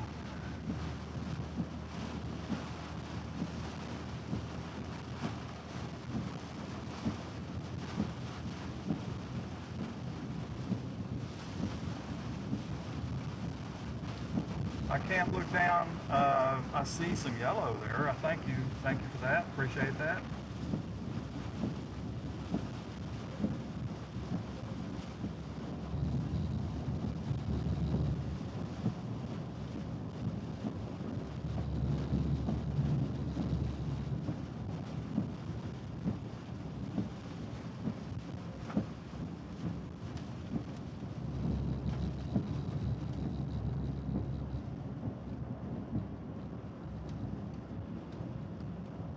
If you haven't subscribed, please go ahead and do so.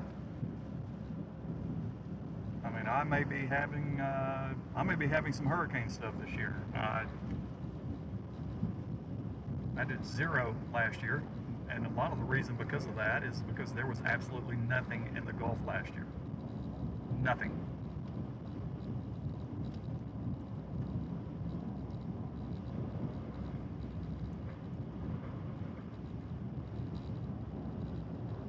So yeah, hurricanes, you know, kind of watch the season for that. There will be some. It's not going to be a big year, but there'll be some. There'll be some things to watch. There may be some times that, very nice lightning there. There'll be some times that if we have anything particularly coming to the Texas coastal area, I will be there.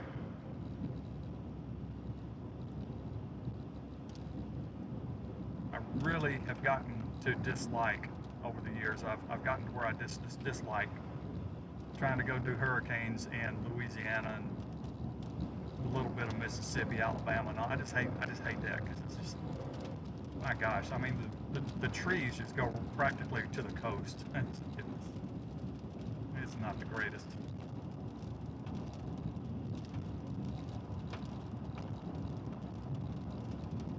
See, it looks like some of the best lightning is kind of just off to my left here.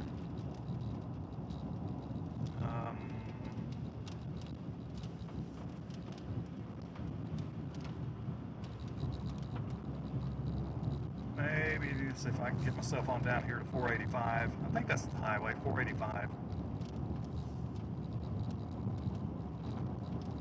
Yeah, but a lot of times, I'm saying, okay, sometimes streams are boring, sometimes they're not. I mean, sometimes, and somebody made a comment one day, and said, oh, this is boring.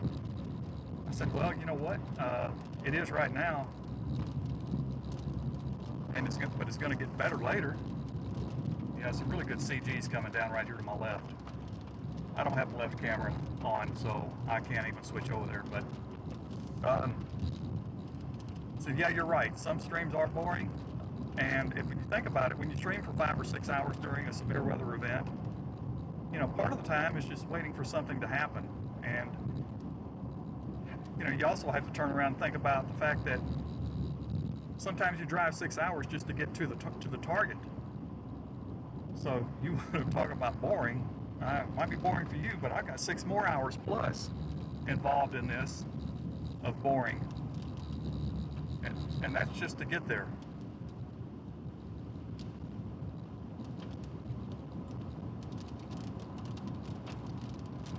All right. Let me get my bearings here real quick. Radar. Okay, yeah, I've gotten into the little hole there. The stuff is closing in on me from the west, so I still need to continue to go south a little more right now. See how this stuff has just kind of all come together. Boom. Definitely clearly see that outflow boundary.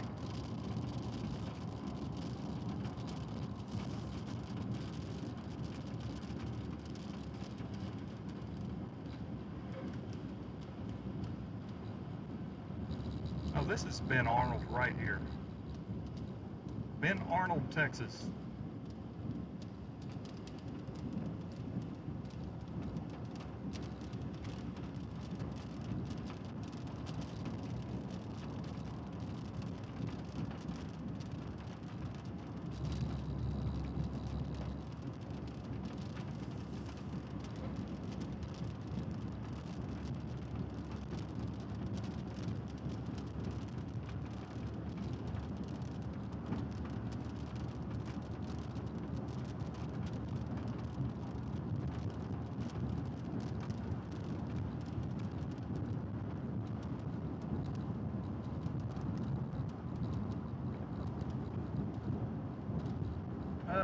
Let's see, 485 is not too far down the road here.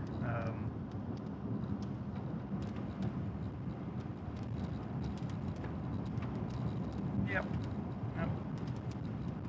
We'll get over there. I'll get down here and we'll turn the truck. We'll get the front camera over there.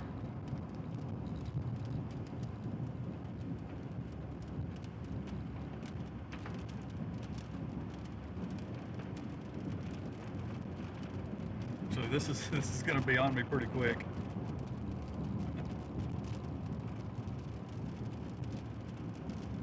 You see my location there, right here in the middle of the screen. That's where I'm at right now.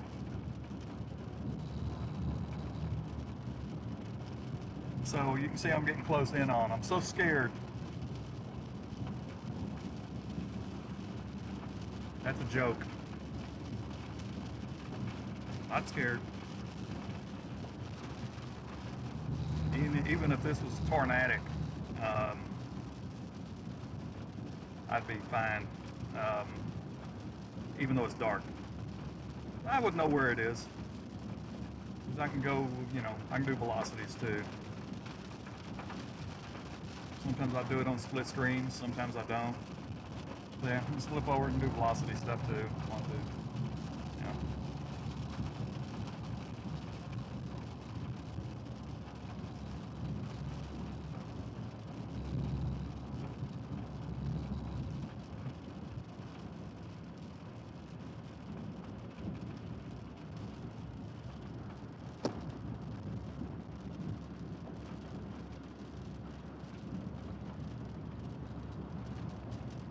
Flash flood warning now has been extended. A new flash flood warning. Now does include my location here and points back to the north and northwest, which is not surprising.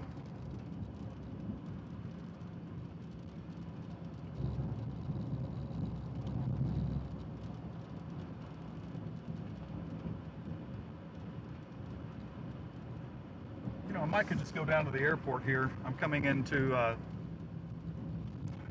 let's see, that would put me, yeah, I'm going to go down to the, I'm going to go down to the airport. I am not going to take this Highway 485. There's not a lot of places to stop along it, best I can remember. And I can get down here to the regional airport. There's good open area out there that I can get. I didn't think this guy on my right was going to stop there for a minute. Plus he was pulling a trailer. He sure came up to the stoplight quickly. I figured I'd wait and give him a little grace time and make sure you can stop, because I don't want you running into me on the right side. It might hurt.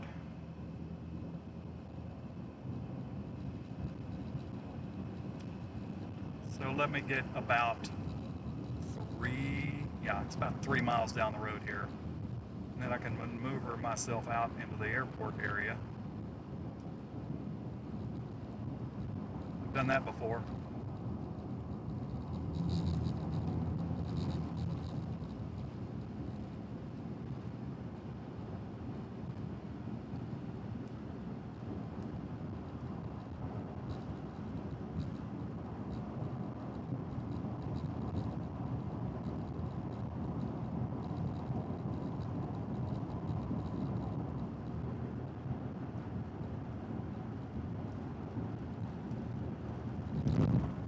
I was kind of hoping this would have come together earlier in the day down in this area, but at that time it just wasn't going to work out. Pretty much concluded that last night.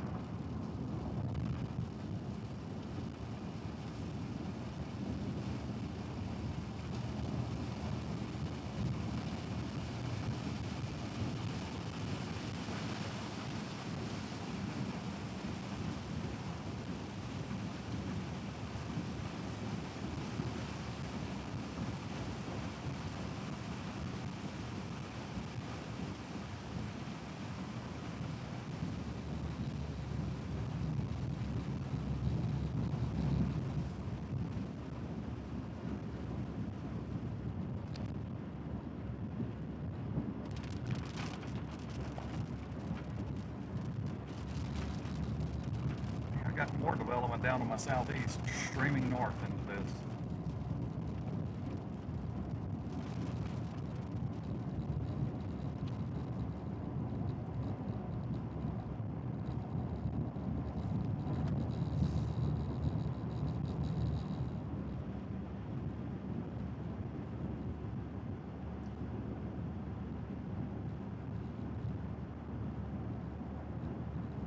Alright, just got to find my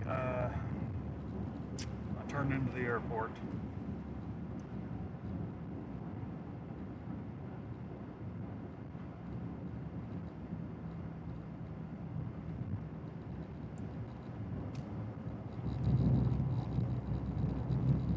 Yep, Temple, Texas is in the heart of some pretty good stuff right now. Heavier stuff is actually east. Okay, I gotta look for my airport entrance. And actually there's a city park behind the airport, I believe.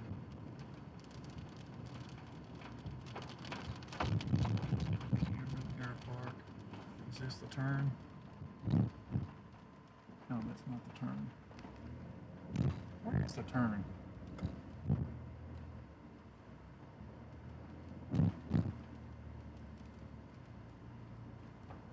Different coming in here at night. I missed the turn. No traffic around, so it makes life really simple.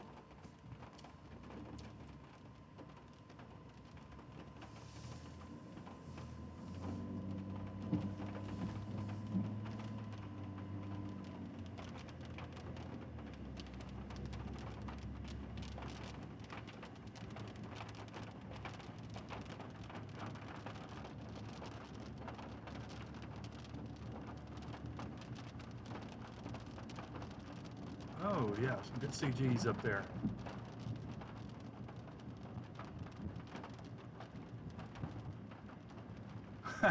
I tell you what, I'm just losing myself here. I'm not even, I am missing that turn somehow.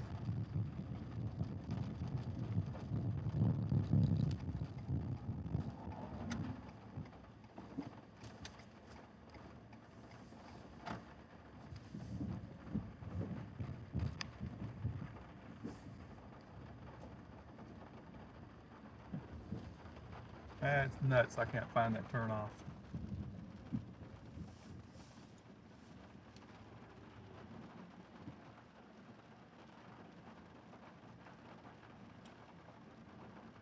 I'm gonna let all these cars go by first. I don't want anyone behind me while I go slow trying to look for that entrance.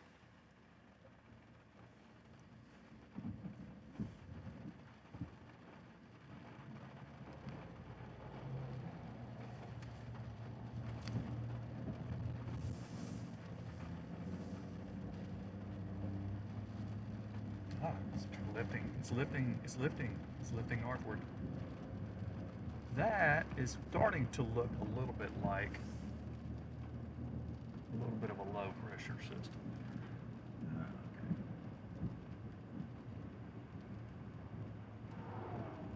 Okay, this says airport.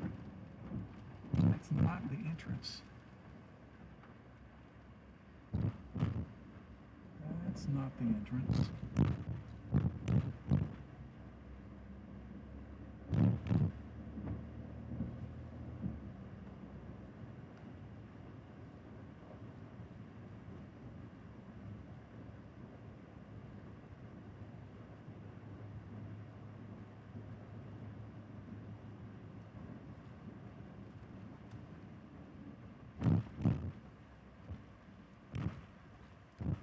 This is it. This is it. Okay. I found it. Congratulations to me.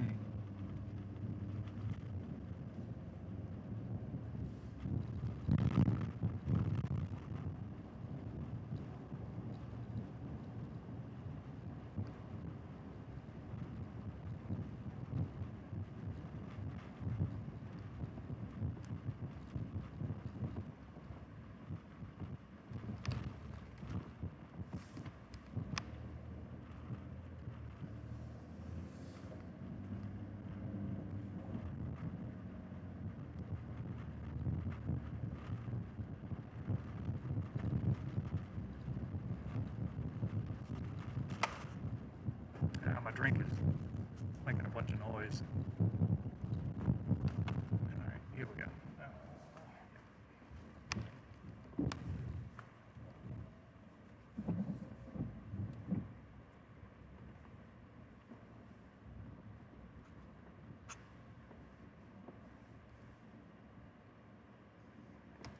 All right, we're looking due north right now, just on the north side of Cameron, Texas. Under a flash flood warning, actually. That's not going to include me right here in the real sense. It's in the warning area, but it's not going to include me right here because there is no precipitation falling here now to signify flash flooding.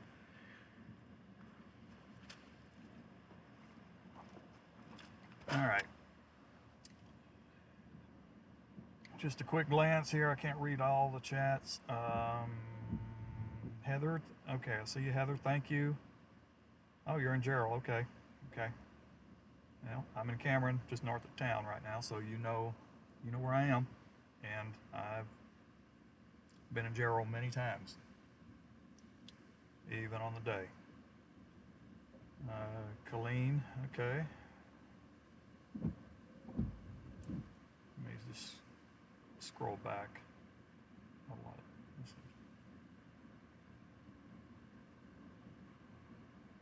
All right, Noah, I got you. Yeah, so that wouldn't be okay. Okay.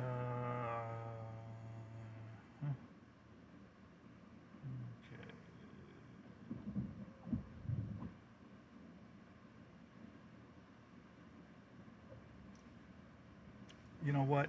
I will turn that location thing on so you guys can see on whatever.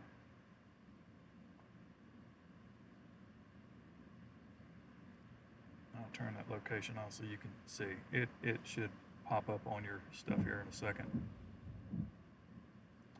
So yeah, you can, yeah, nice.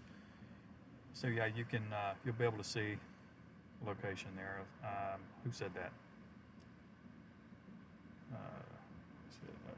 Misfit. Okay, yeah. All right, just because you said that, I turned it on. Typically, a lot of times I won't, but I'll do it now.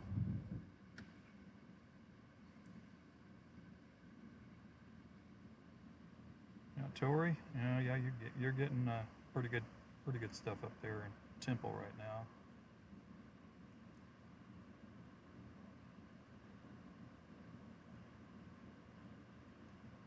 Well, that outflow boundary is cruising on south. That thing is just now coming into the KGRK radar site, and then it loops back up towards between Rogers and Buckholz.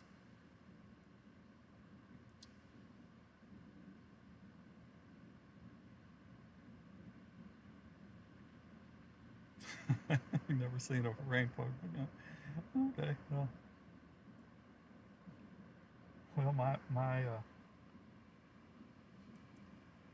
my glance at everything this morning basically said it would be after dark for down in this part of the country, and it is.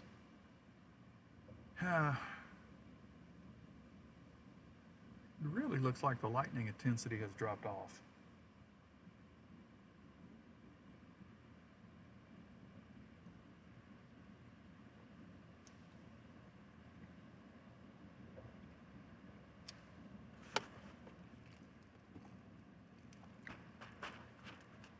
Yeah, as you can see on here, you can see I don't have a bunch of locations of other people at all. I never turn that on because I might share a little different philosophy than a lot of people, but it only matters where I am.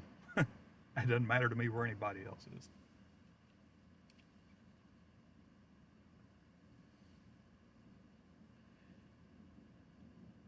So yeah, so you can see me now. Okay, that's good.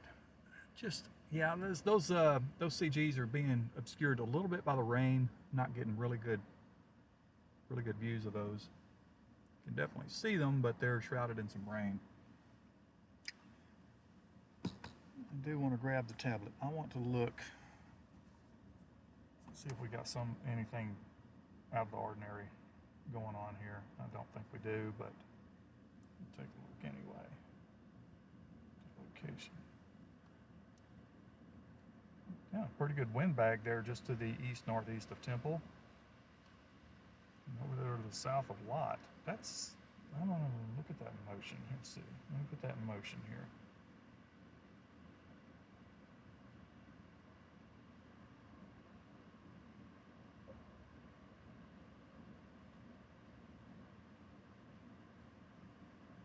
There's actually looks like there's a little bit of spin there between Temple and Lott.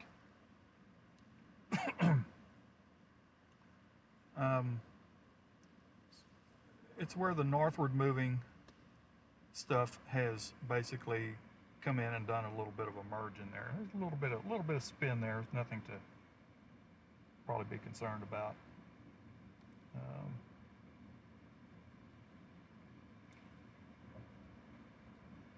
You know, I never say never that there could not be a spin up. I mean, there's zero chance according to the world famous SPC. I don't go by that. I don't go by that. It's one of the last things I even look at. But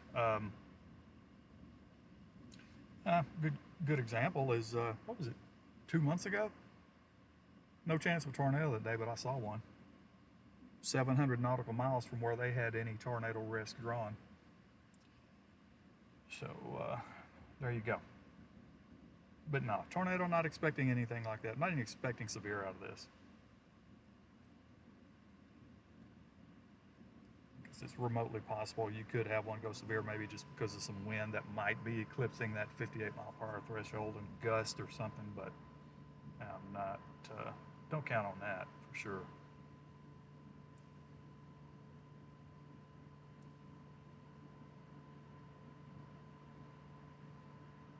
So yeah, it looks like it got a little windy up there in Rosebud.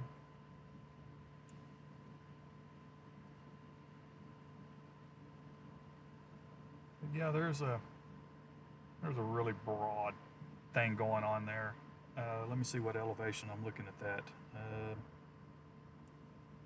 Let's see, south of Lott. Okay. Come on, calculate.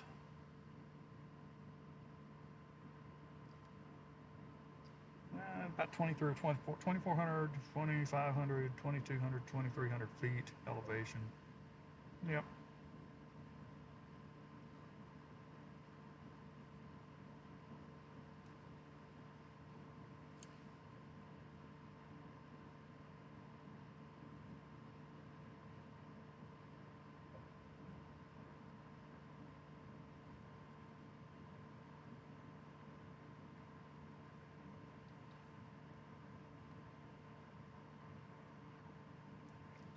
remind me, I saw that. Um, who is that? Who is that?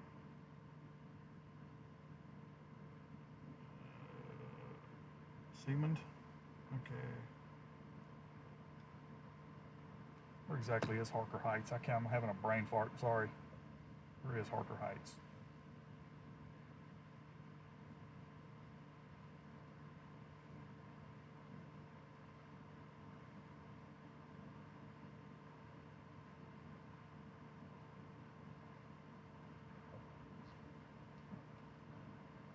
Is that in the Austin area?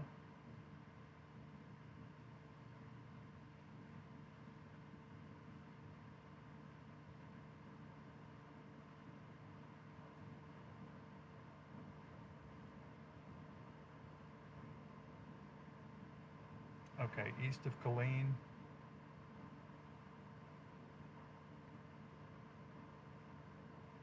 Oh, okay, yeah, okay. Sorry, I knew it was west of me somewhere or northwest of me. I wasn't really sure where. No, you don't need to leave.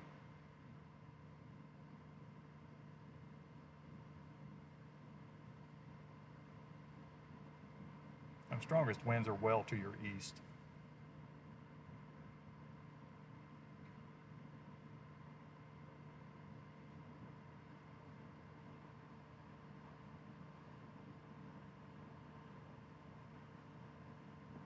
Yeah, that's true. I mean, I drove through on 14 here not too long ago, and yeah, just like it's really a lot of stuff out there now.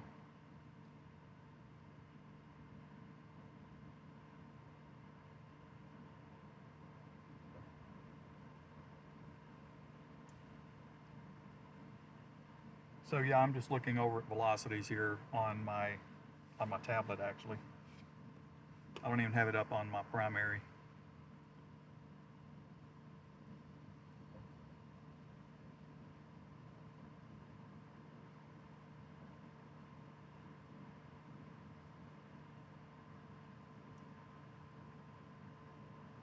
It was worth looking at anyway.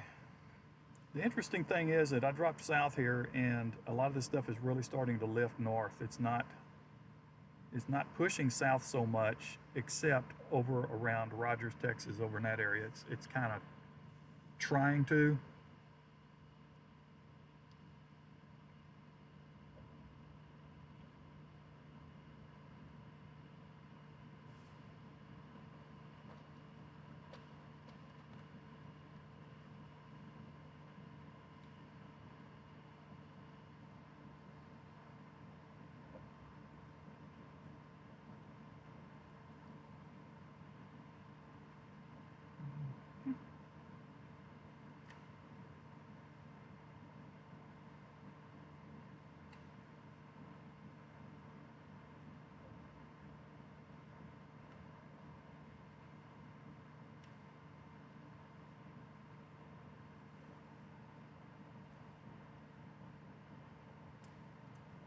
Just looking outside right now, personally, the lightning intensity has really dropped off a lot. It looks like it's trying to. Lightning is intensifying farther to the north. Up there around Lott, in that area, Chilton.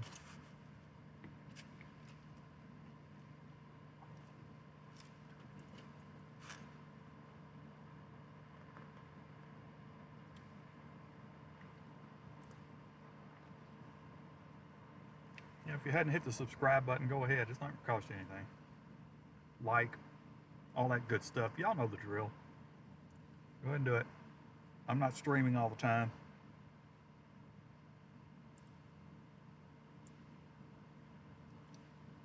But I do on occasion get some really good shots.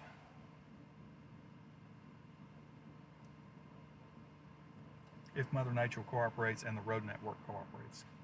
Put it that way.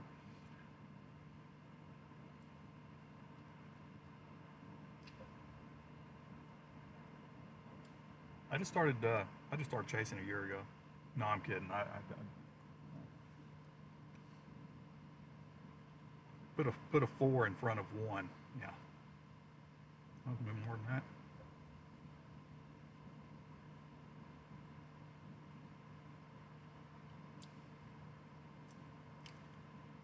Now I've been streaming for well over a decade, but just in recent months I actually started doing YouTube.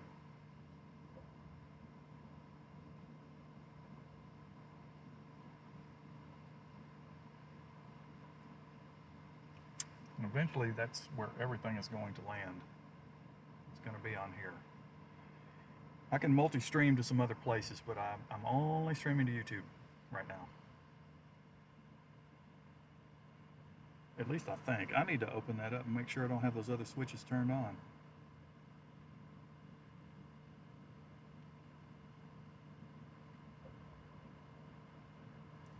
That's okay, Tori. Anything that I've gotten tonight just kind of has been a gift, really, because I didn't set a target. This is not one of those high expense days. I think between the fuel and the data that I'm going to burn today, in particular tonight, whatever the case may be, I might burn through 125 bucks worth of everything. So that's not so bad.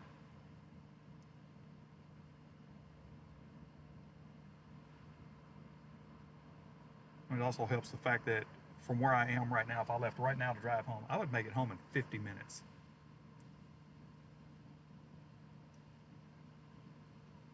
It's not like I am up in Oklahoma or way up in northwest Texas somewhere. I lost my train of thought of what I was doing. I just make sure that I don't have switches turned on for any other streaming platforms right now.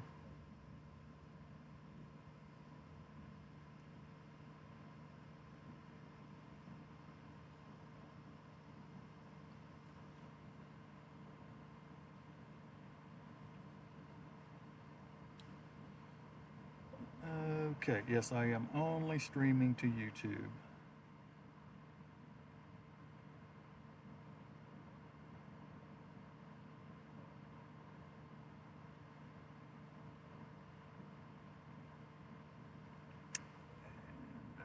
That's what I want. Okay.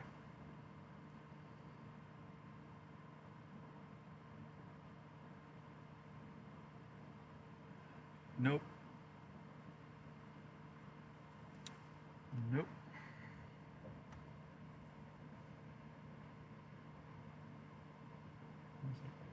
Find out you're randomly streaming to MySpace. Does that even still exist? But no, I'm certainly not.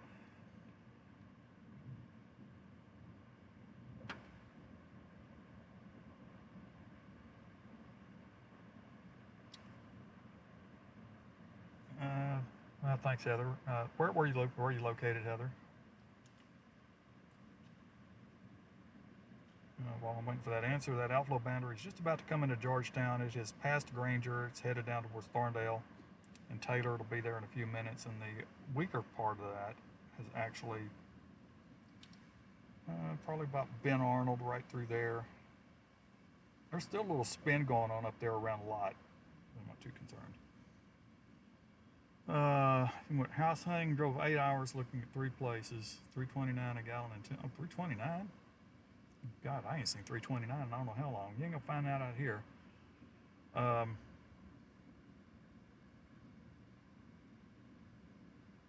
Okay, Heather, you're in Gerald. Okay, you may have said something earlier, and I'm sorry. Sometimes I don't.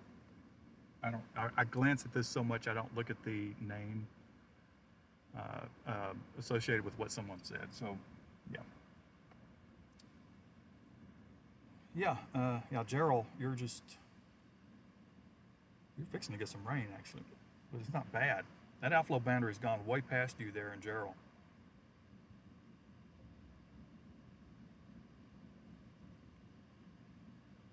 Just stuff developing just due west of Gerald actually, but there's no concerns there at all. There's really not any concerns with any of this at this point in time, other than the flash flood warnings, which we do have another one. Of course, that one's out there at Watson. Now, right there at Watson, so southeast of Lampasas. or west of you from Gerald Briggs, that area, that's under a flash flood warning right now.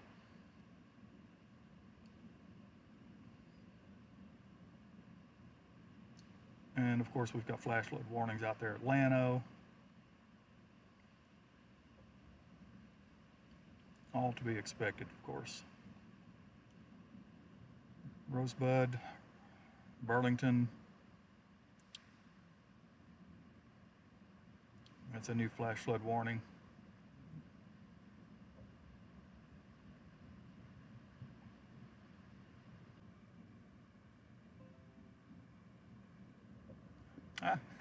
We just had a hiccup on the stream, but anyway, yeah, I've passed you on the highway before here and there. I think locally or something.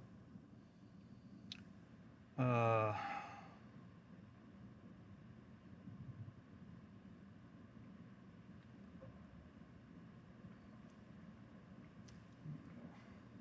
uh,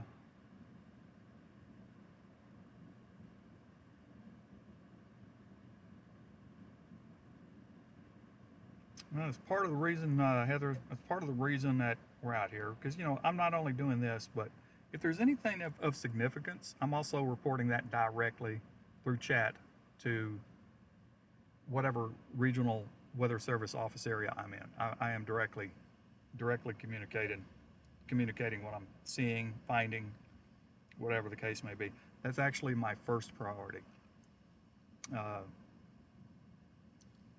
If I have, let's just say I have a tornado, that's the first thing I'm doing is I'm getting that to them with also a video clip or even just an image, an exact location, and all of the information I can, put out there saying it is 2 miles south of X, it is moving northeast at about 12 miles per hour. That's the kind of stuff that I'll send out.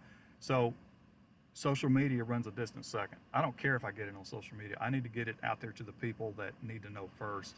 And also, if I'm providing information to any of my contract partners in the media, they're also getting that information, but they're going to get that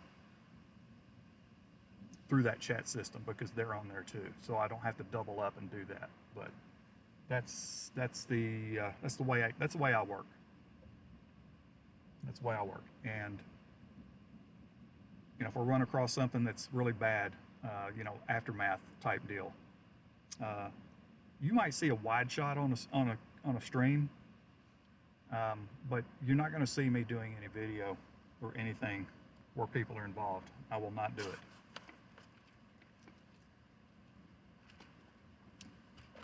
Could I get a bunch of likes on social media by doing that? Sure. I don't give a rat's butt about likes. I don't need to get that kind of attention. And I'll put it this way, and I've run across this before, but if I'm sitting there and I'm under something and can't get out, do I want somebody videoing me? No, I want you helping me to get out. I'm wanting you to ask me, questions first before you do anything. Where are you hurt? Are you bleeding? Can you move this? Can you move? I want those questions, and if I'm good, and get me out. That's what I want.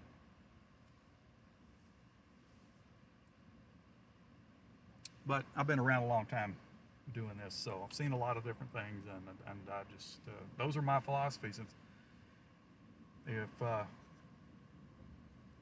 If that's not somebody else's cup of tea, then that's just too bad, because that's how I operate. Period. The end. All right. Would you call that a rant? I don't think so.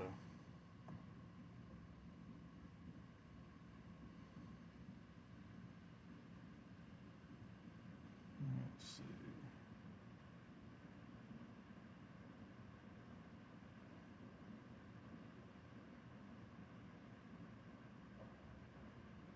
Oh, you moved from New England.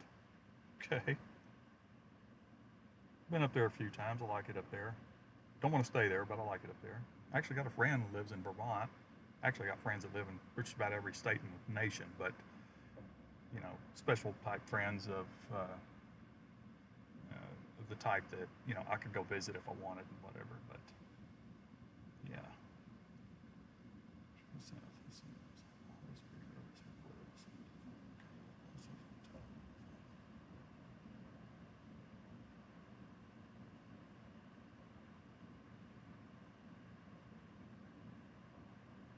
Oh, you're a nurse. Okay, great, great.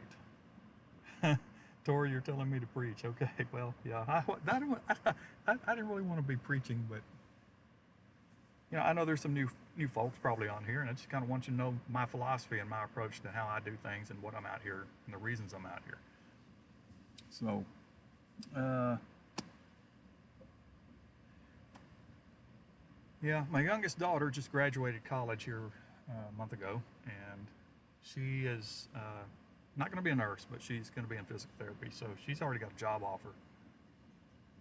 So she's already got an apartment. She went to that apartment today, actually, but she hasn't passed her, what is it? What do you call it? It's not a state exam, I guess, to get her license. She's still got to take that in July, but she's already got a job offer waiting for her, and it was at one of the hospitals that she did her first 6 weeks of intern.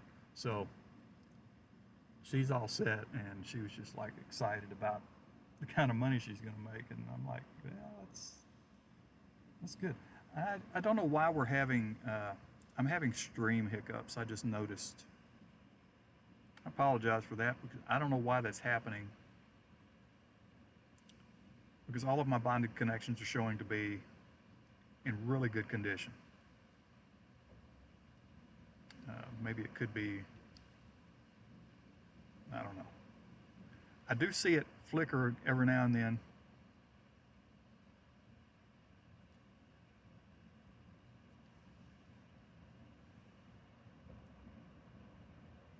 Sometimes when the lightning flashes, I can see that some of the land-based data is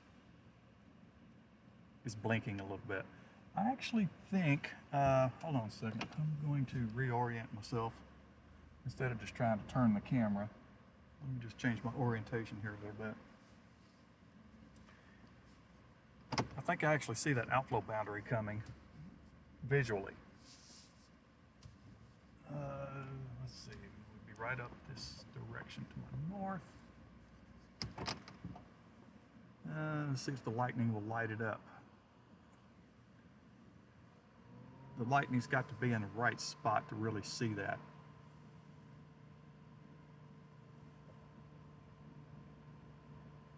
I think I can see that outflow boundary coming down.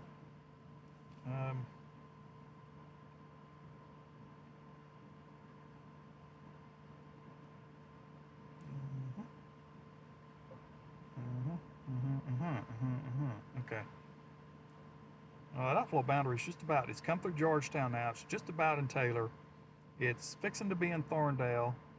And it's not moving as fast up here where I am at Cameron, Texas right now, but it is moving. But it's moving faster back to my southwest.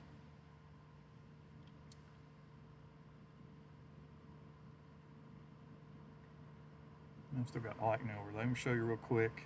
You'll be able to see it here. Can you find the outflow boundary? Of course you can. See, I'm right here. So there's your outflow boundary. See it right there? And we've, of course, also got your flash flood warning. So you can see that this is just come through Georgetown, heading down to Round Rock.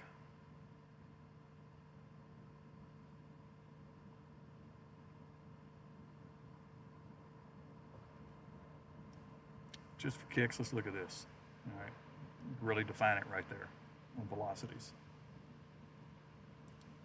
And this is the area up here that I said, okay, well, there's a little bit of rotation, really broad areas of stuff up there. I'm not concerned with that. But there's clearly your outflow boundary. All right, back.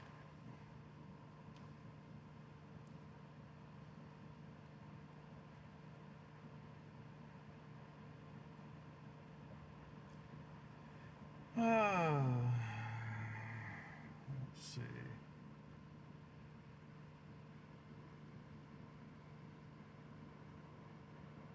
We'll take a nor'easter over a tornado.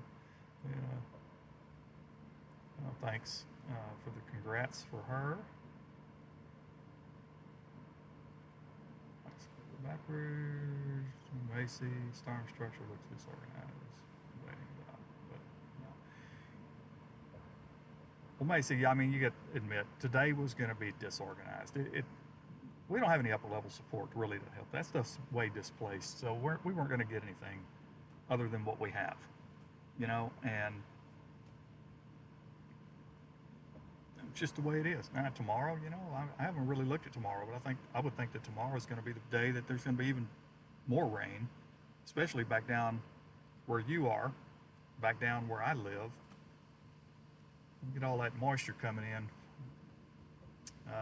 from that tropical air mass, or that little weenie low, I'm going to call it. Yeah, we'll see.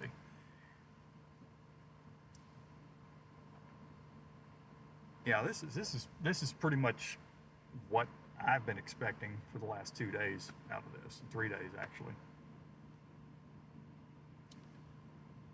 I was actually thinking that it was possible we'd have just a little bit more help, but as far as, you know, maybe enough to spur a handful of severe storms, but yeah, that just really hadn't happened, except way out west and, gosh, what, southwest of Midland or something. I think there's a little bit of extra, let's put it this way, a little extra oomph out there, little something to help it.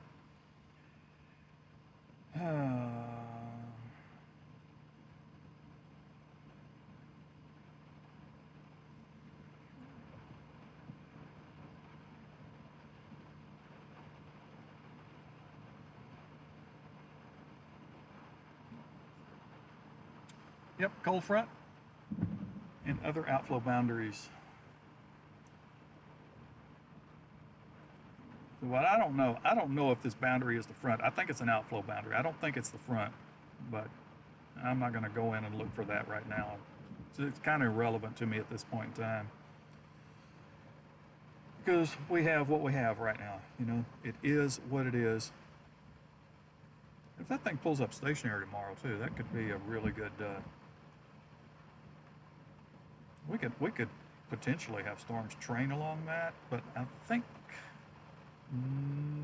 most of them, they may actually just cross that boundary, especially moving back as a warm front.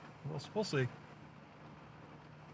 Well, I'm getting into rain here, and I don't want to sit here in the rain.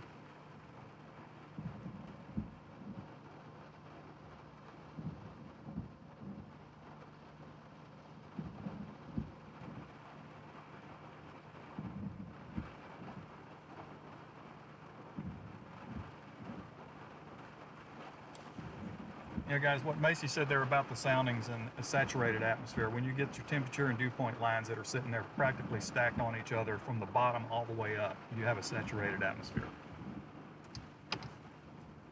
So, yeah, precipitable water values are going to be pretty high. But I think I'm going to go ahead and move on because I'm getting into the rain. Well, I'm not getting into it. The rain is getting into me. Does that make sense? The rain is getting into me.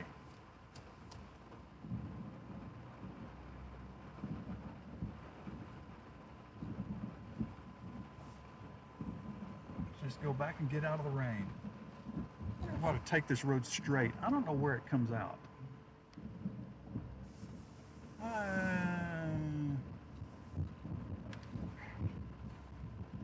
Let me just look at my mapping tool.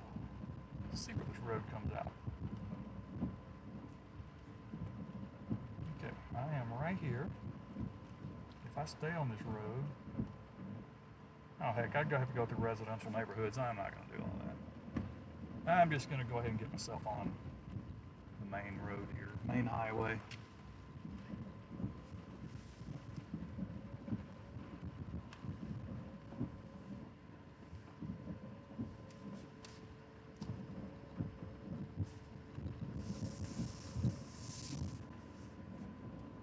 Tell from those lights I am at an airport, even through all the blurry streaks on my windshield. Yeah.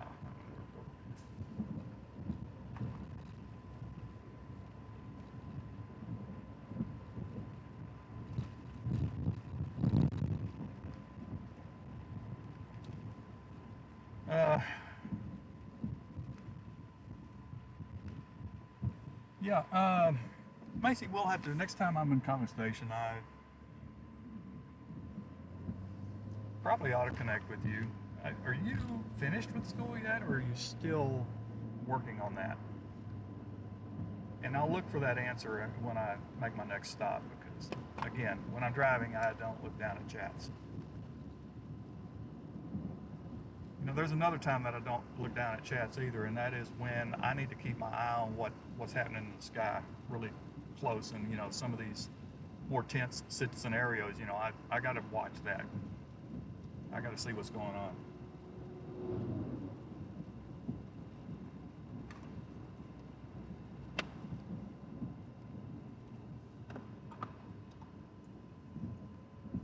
I kind of hate streaming at night just because if you get into situations like this, you're always going to have some window glare, or I am anyway. And don't start trying to tell me to use certain kind of washer fluids and things like that. Don't tell me to use Rain-X because I will not. I get more, I don't know what you want to call it. The smearing is even worse with that stuff. I've done it before. Didn't have to use the windshield wipers as much, but then again, you don't want, if you've got precipitation falling, you don't want streaks of water as you're driving down the road kind of rolling up the windshield because it's taken away from the view.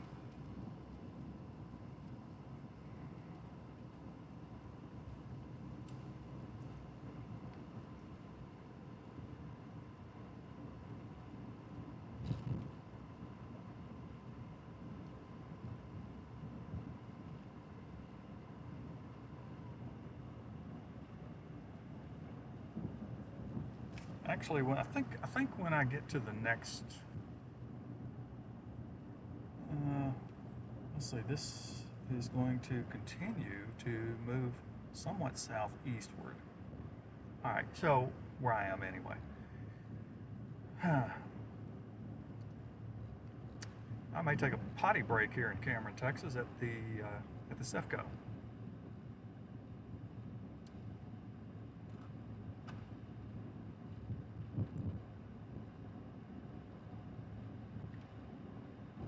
Fuel is $3.69. Well, I don't know. I mean, I did see earlier that we finally going to be done with the strait is going to open up. Maybe we'll start getting our gas prices to come back where they were. I mean, this season has. I catch the red light. I hate waiting on this red light, but nevertheless, this season basically has practically cost twice as much for me and everybody else in fuel expense.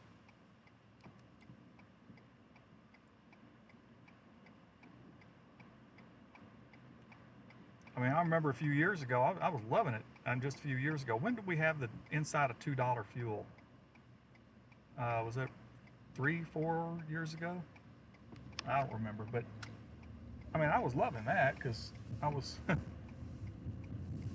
get fuel for $1.94, $1.89, whatever the case might have been, and that was nice. I was really hoping we'd get back to that again. I don't think that'll ever happen, but it would have been nice if we could have. But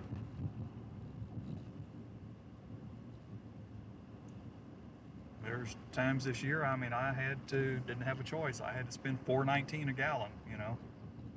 That's what I had to pay for it. And, you know, if you want to keep going, you got to pay it.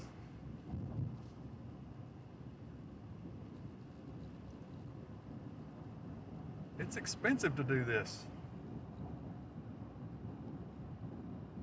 Because it's not just the fuel. It's all of the data. What's up?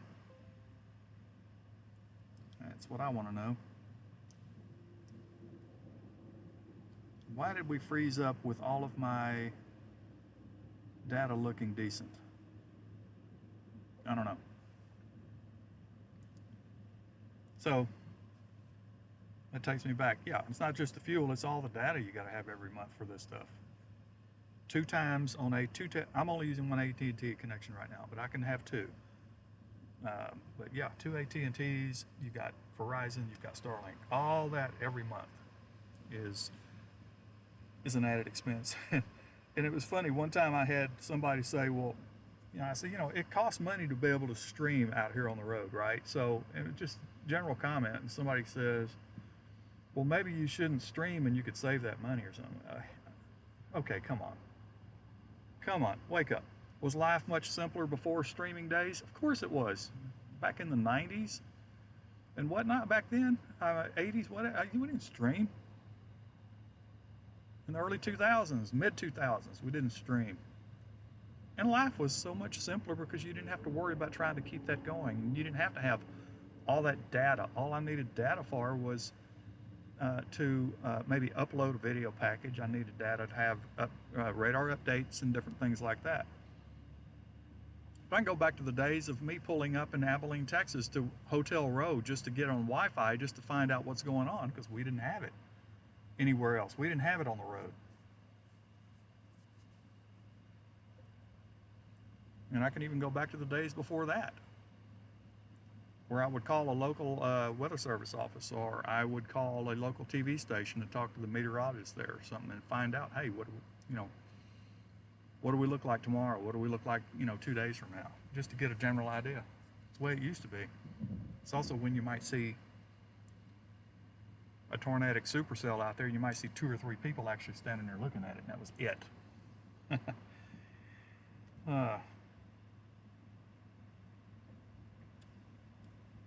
T-Mobile, I tried T-Mobile a few years ago. I don't know if they've gotten any better, but no. The coverage in some of the areas I go to, no. All right, let me catch up on these chats, and I'm probably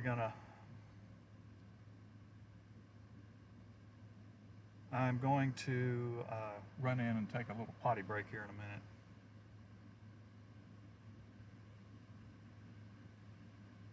Okay, so you finished. Okay, great. Good deal. Good deal, Macy. All right.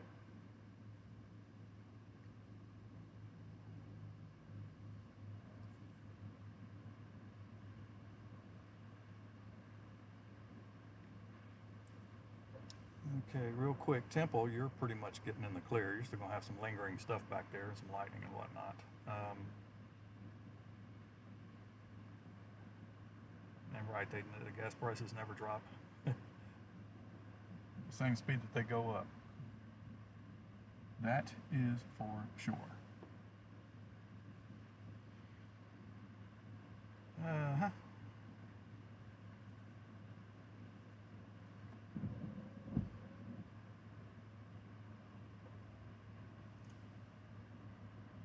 I think from the lights of Cameron, you're starting to be able to see that boundary right there. Yeah, I believe you can clearly see that. It's because it should be coming in here really soon. And I've got a window of just a few minutes here that I can get in there and take my potty break.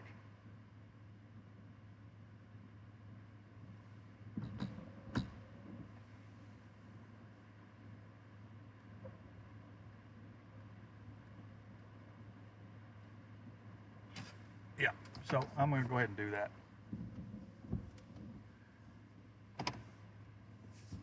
The beauty of this is that it's going to be basically sending me back home.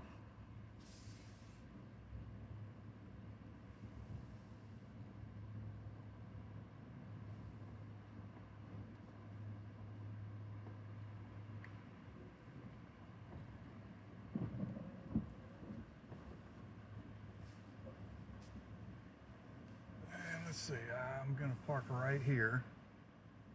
Now the windshield's going to get some rain accumulation on it, so ruh-roh, somebody's got a flat over here.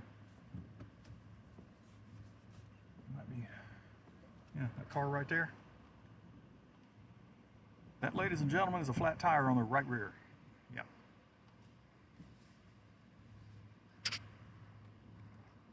So I'll just leave this right here for right now while I go do my business.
Not that many raindrops, but it's picking up.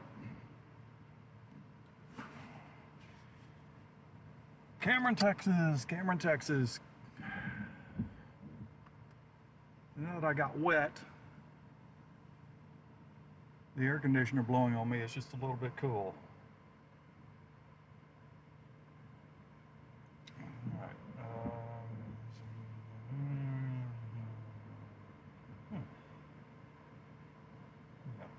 Cameron, Texas. Cameron, Texas. All right. What do we got going on? Let me see here.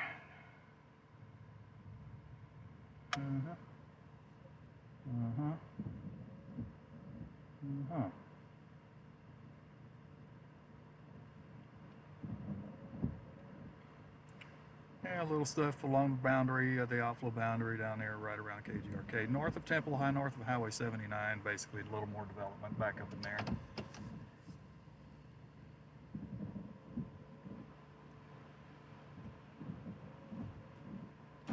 Let's see. Go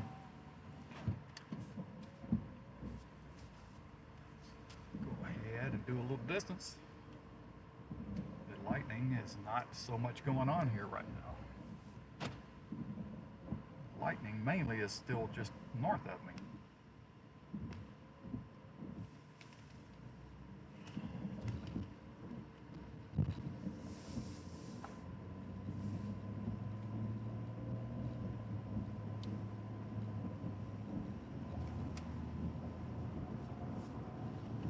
Yeah, I gotta turn that air conditioner vent from blowing on me. Got a little wet coming back to the truck.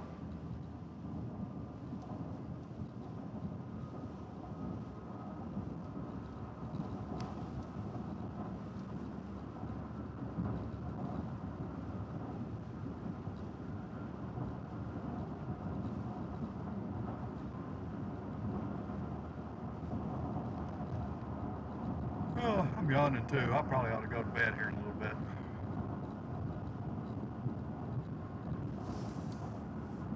Let's see, we'll look at the big picture here a little bit real quick. A little bit of rain almost about to be at my home location, my home. Little bitty shower right there about to move over my house.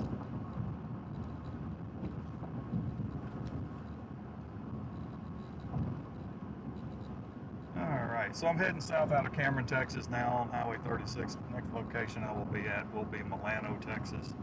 But I want to check my home weather station, and there's zeros on rainfall there so far. I might pick up 1 or 2 hundredths of an inch from what's about to move over. No worries there.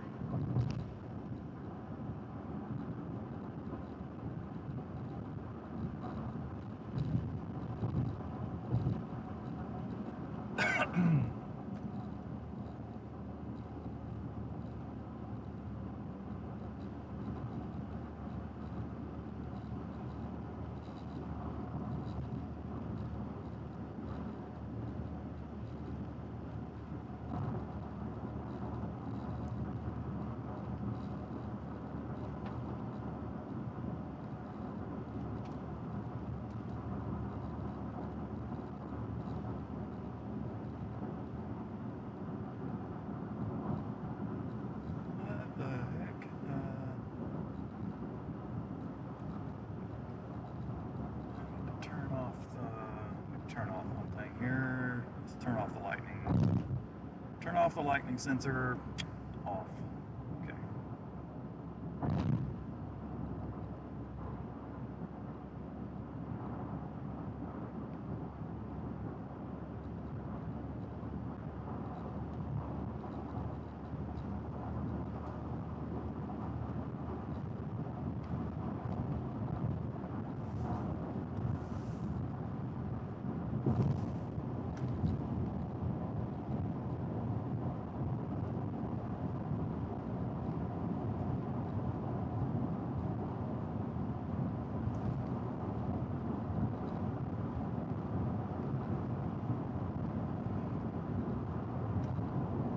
I'm yawning again, so I must be tired.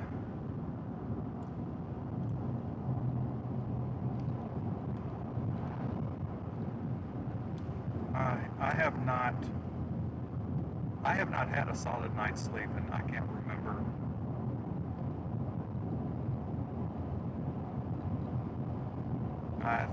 I think mentally I'm still, missing my little pup. It's just, I guess it's totally natural.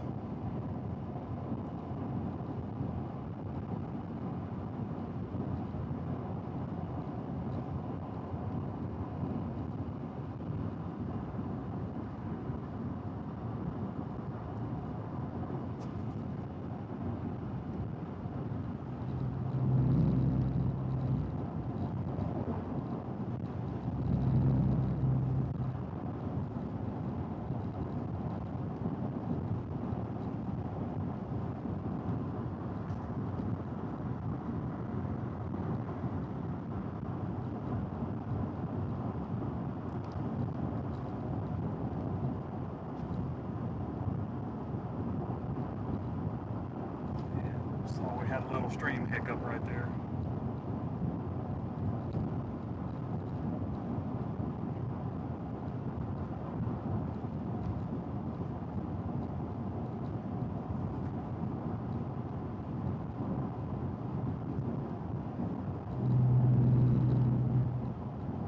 Okay, why?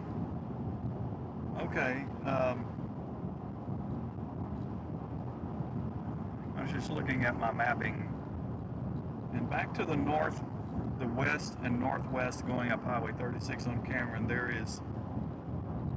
traffic is moving really slow, and that's because they are in the mass of this rainfall right now, so traffic's moving really slow. And this looks like this is trying to intensify just a bit to my west.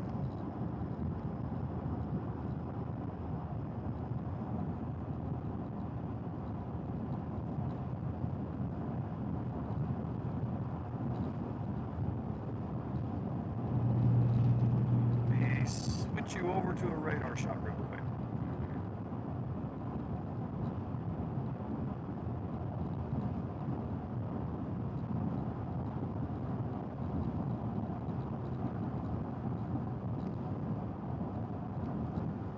Just for good measure, let's take a look at this.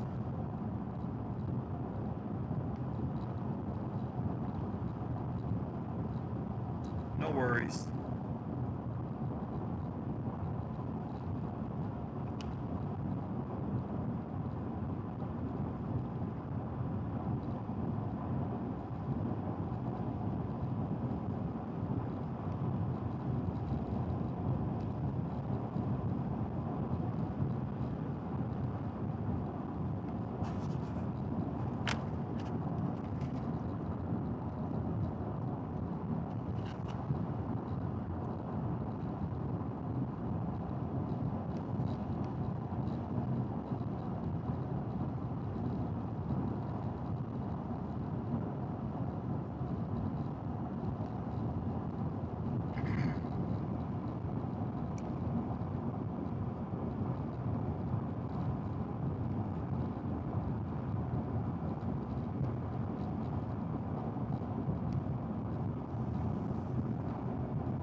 Would you dim your lights?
I just saw there's not a whole lot going on chatting anymore. Uh, Everybody got bored.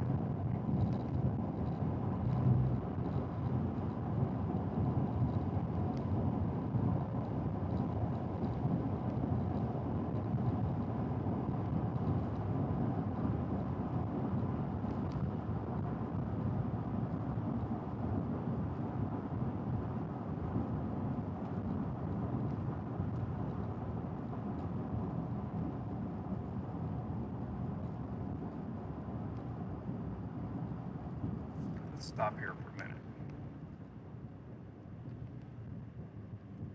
Well, their lighting system is so bright you can't see. That's going to really messes up the camera. It's going to show you every speck of whatever is on the windshield.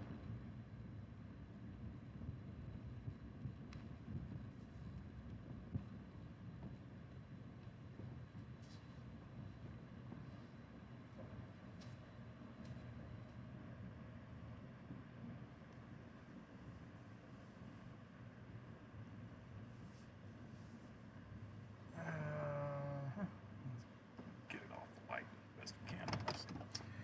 All right.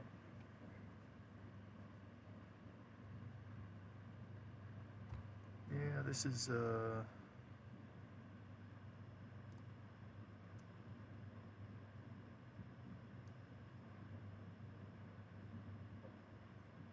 call it a mess of mess.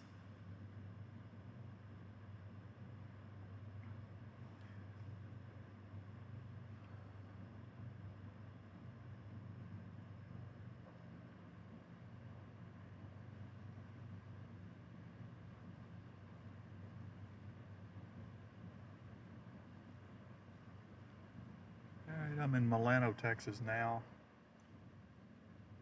We're looking north.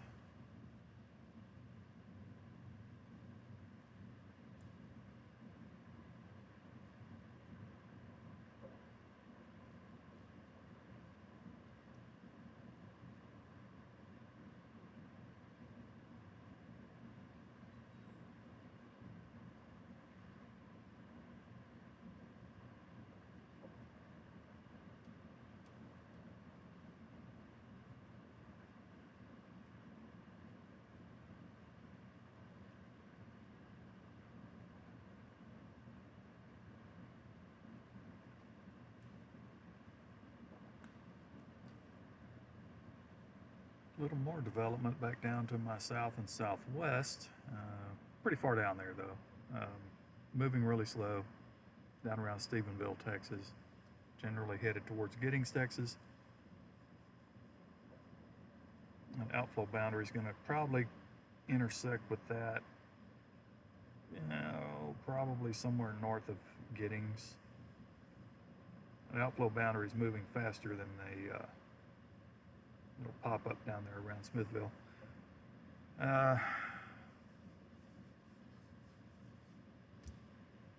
Maybe just about to the point to just go ahead and continue heading on back. Call it a night and just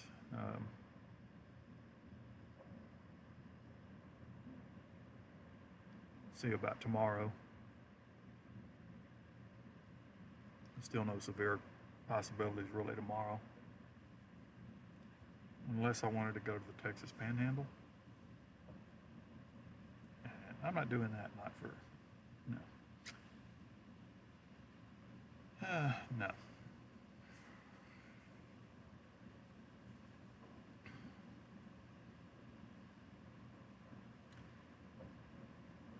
much as I'd like to, because I love that I-27 corridor out there. I love that area out there northwest of Lubbock and whatnot, but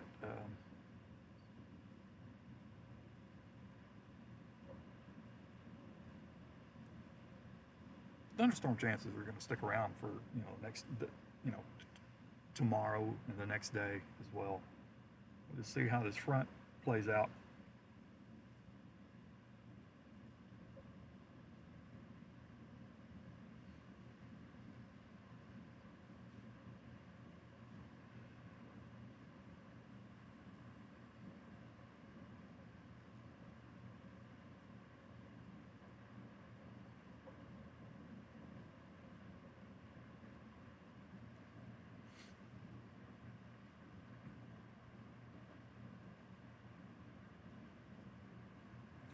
Waco's in the news for bad flooding.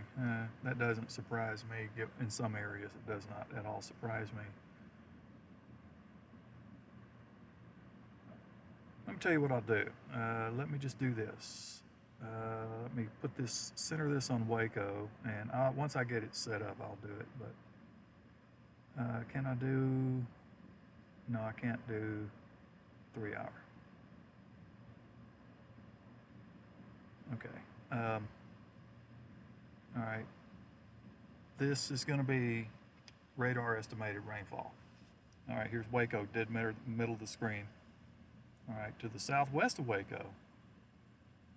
Out there, we've got some totals that are near 6 inches, 5.6, generally 5.6, 5.79, so on and so forth right there.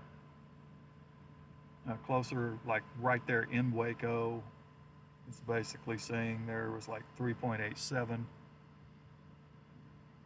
So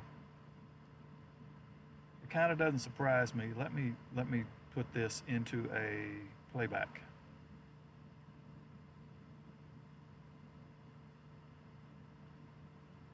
Okay, I'm only going to be able to take it back that many frames.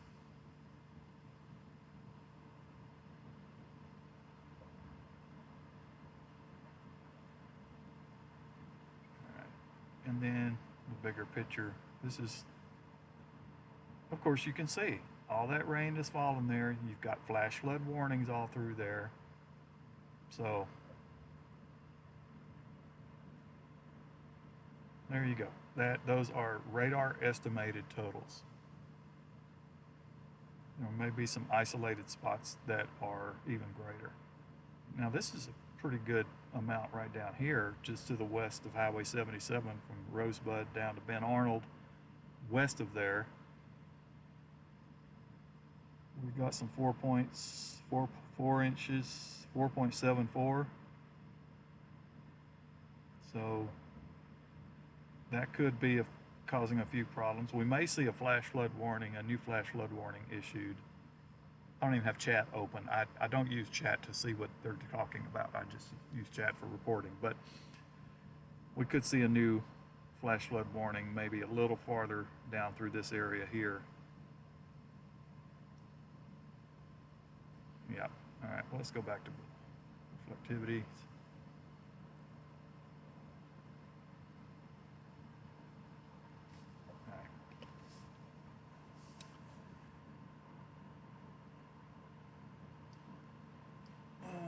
Yep.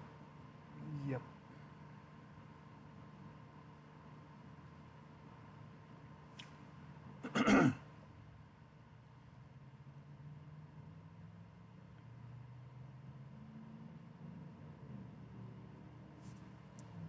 Rear camera still online? Oh yeah. With a lot of brightness. A lot of brightness from this convenience store. I think this thing's been open for several months. It hasn't been long.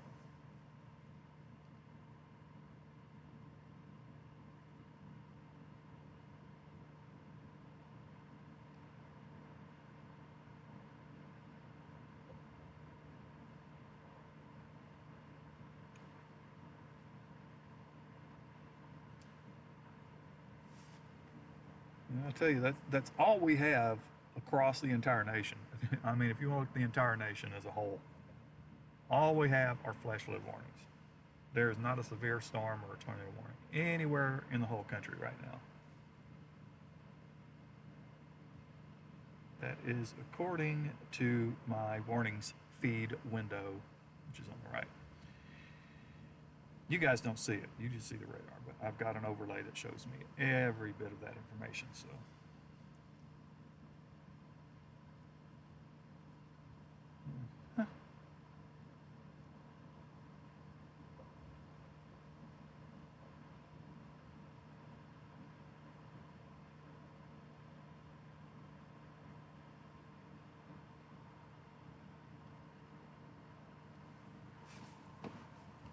all right, I'm going to move on down to the next store. Not that I'm stuck. Oh my God, that is. See what I mean? Oh yeah. Man, the windows just kind of fogged up. Like, Wow. It's almost like the dew point just went up a few degrees instantly. I mean, my passenger side window, I gotta open it just to wipe all this stuff off.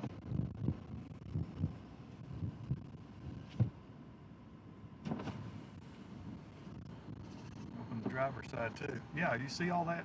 My window is just fogging up.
All right, the stream's probably only going to last for maybe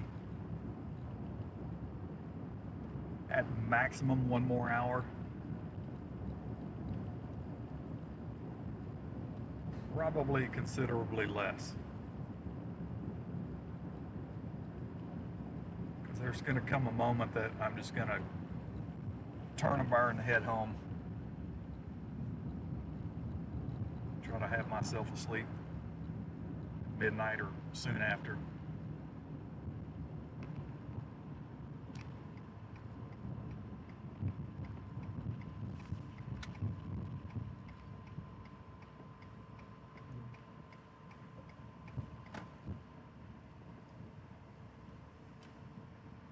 It's interesting that this particular Casey's, which used to be Sefco here in Milano, Texas, they don't have the lights on out here at the pump area.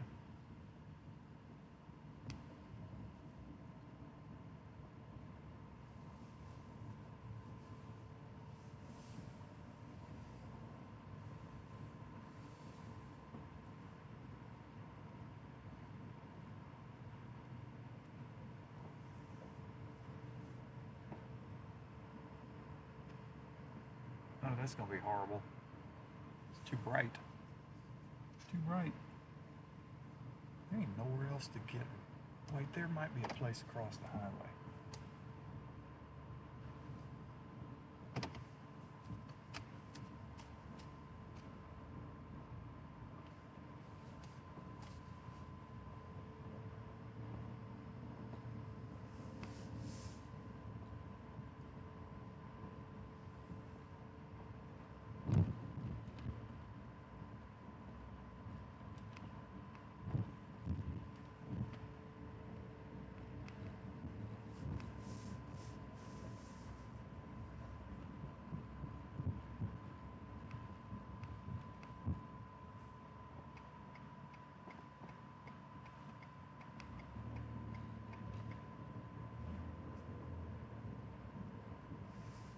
Yeah, this might work.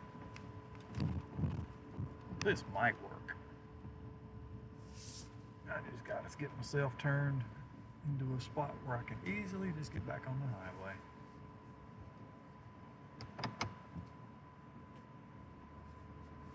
Nothing severe here, guys. Nothing. Big threat is flooding.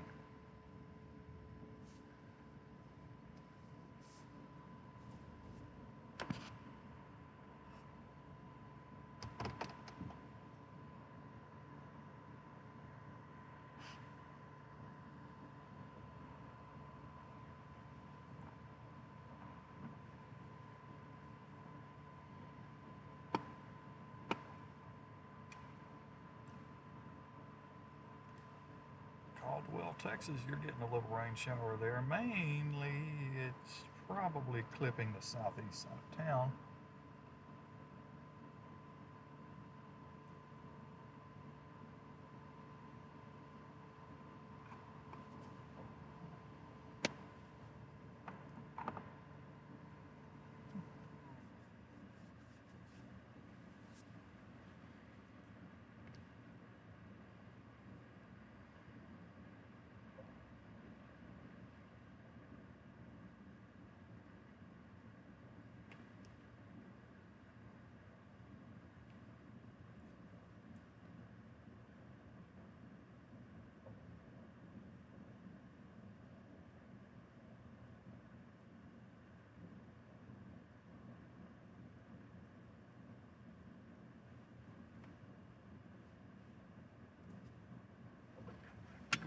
shut down this tablet here in a second too.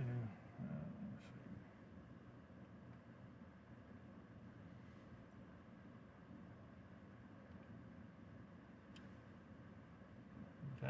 That outflow boundary is really close to me. It's probably within 2 miles of me right now.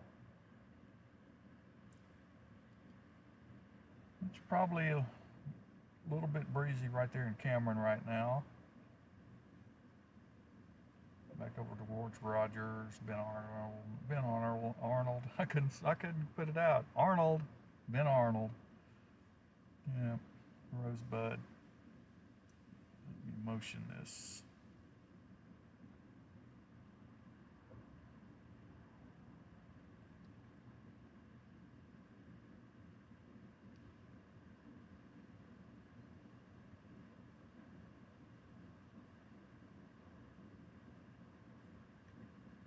It is, it's sickly humid.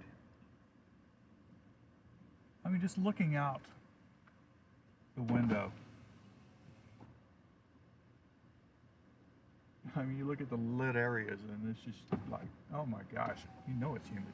Of course, I know it's humid anyway, right? I mean, it's obvious, but even just getting out, 2, 3, 4, even just getting out, it's almost, I mean, if this is in the daylight, it'd be all darn near oppressive.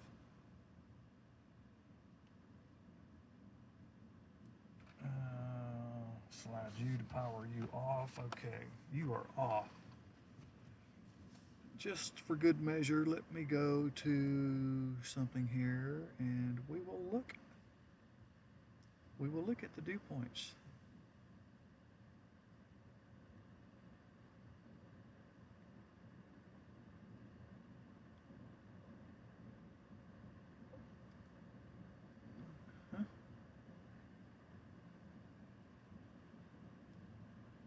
Like Hearne, Texas has a wet bulb temperature of 79 degrees. Yeah.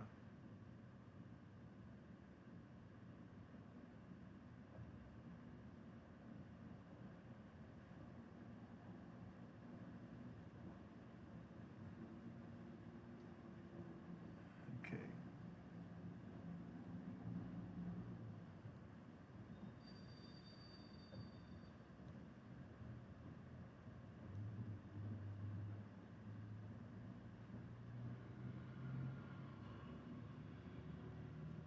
Yeah, so the dew point, we'll just look around here right quick. So here's like Caldwell, Texas. Dew point right now is 75, was 77, but that little rain shower moved over. You come up here to Cameron, it was a 76 degree dew point, dropped to 74 after the precipitation moved in. Over here to Hearne, got 79 degree. A 79 degree dew point. Tell me it ain't moist. You come down here to LaGrange, they had 80, they dropped to 79. 81 degree dew point over there at west of Houston. I mean, 79 in Gonzales, 78 in Seguin, 76 in San Marcos, 76 generally Austin. That's juicy.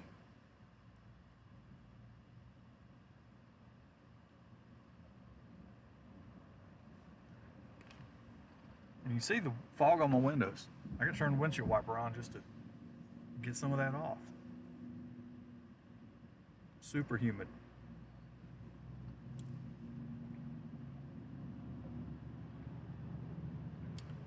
Now, I think what I'm gonna do here shortly is go ahead and start heading back southeast. That boundary's about to hit me here.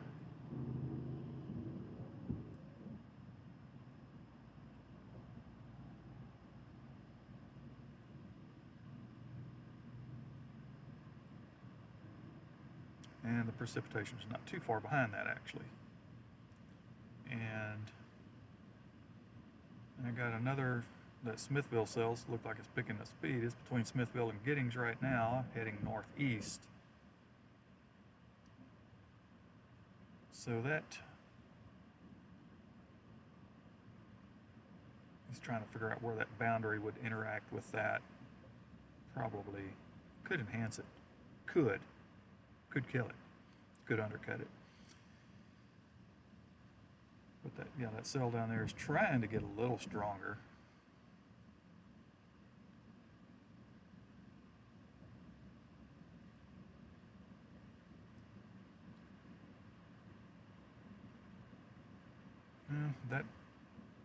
That interaction may occur right there just west of where I live, actually.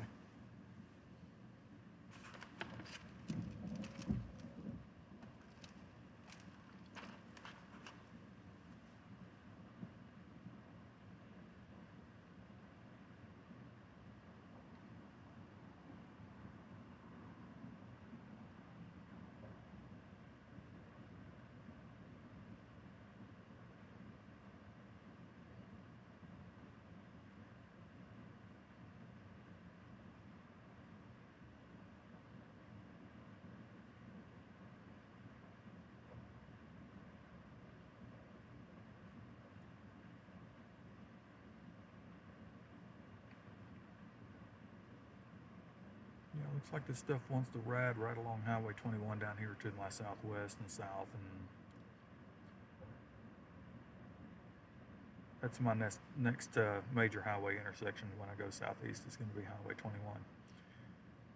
Again, I'm sitting here in Milano, Texas, right at Highway 79, where Highway 36 is the intersection. And nothing severe. Didn't really anticipate anything severe tonight anyway.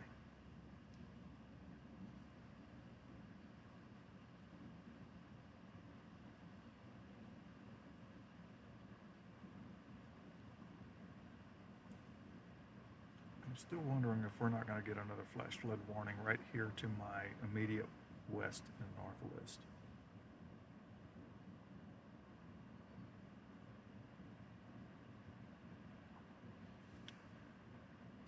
And I can't do anything about all that fogginess on my windshield. It is so super humid down here.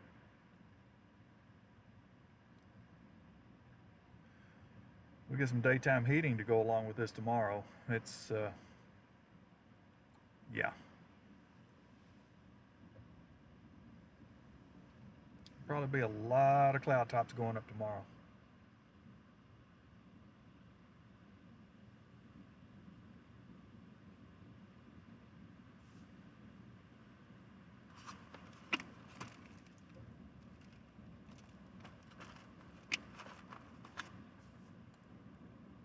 Outflow boundary is not as pronounced where I am right now. It's well pronounced back to my west, southwest.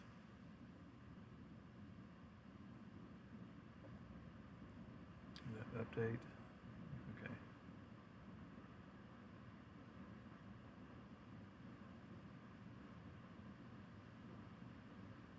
Yeah, that other cell's liable to end up right there at my house.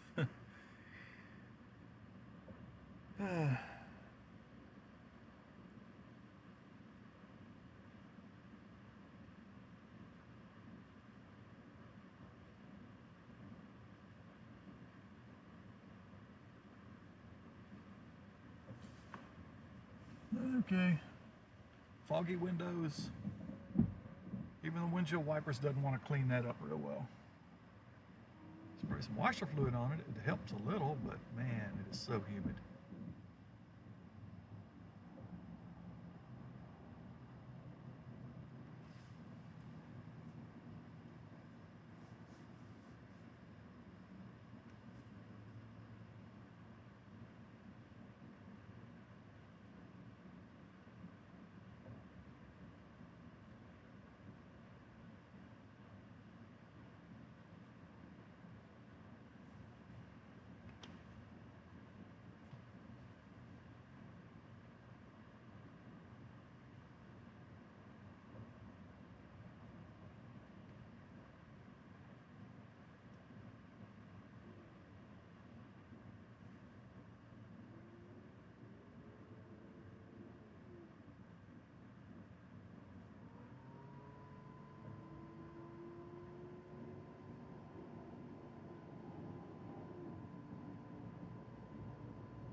Excuse me.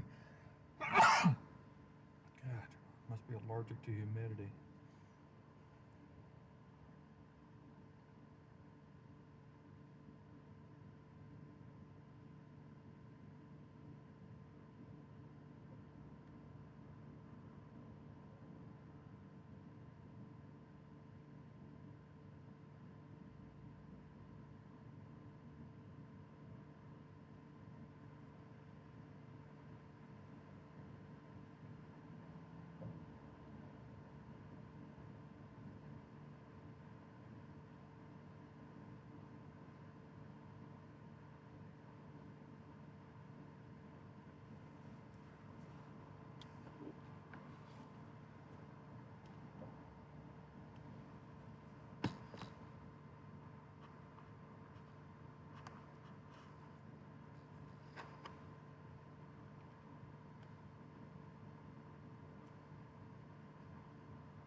I'm just trying to plug in something here and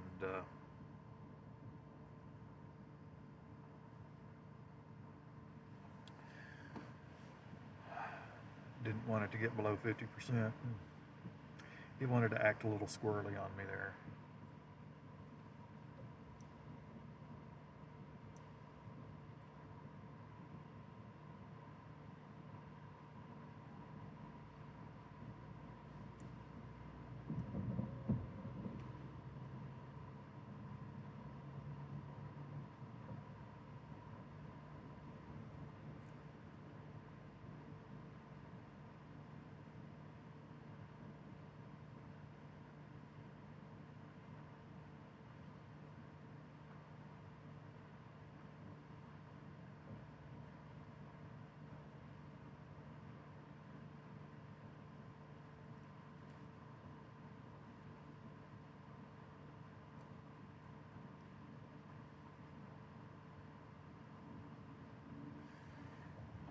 All right, we're gonna head on.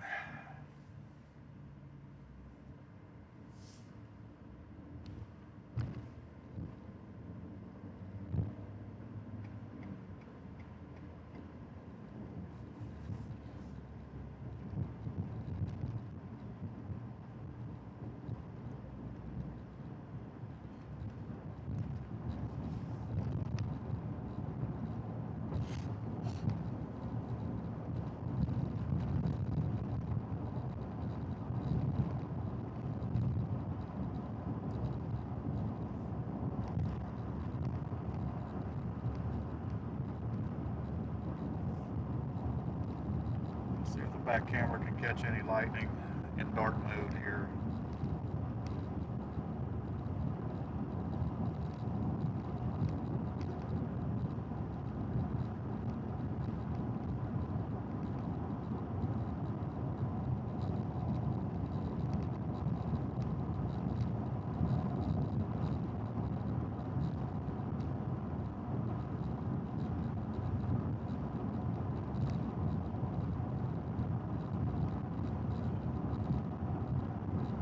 Definitely the highway that I expect to have stream interruptions.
told you there would be a few hiccups coming down this highway.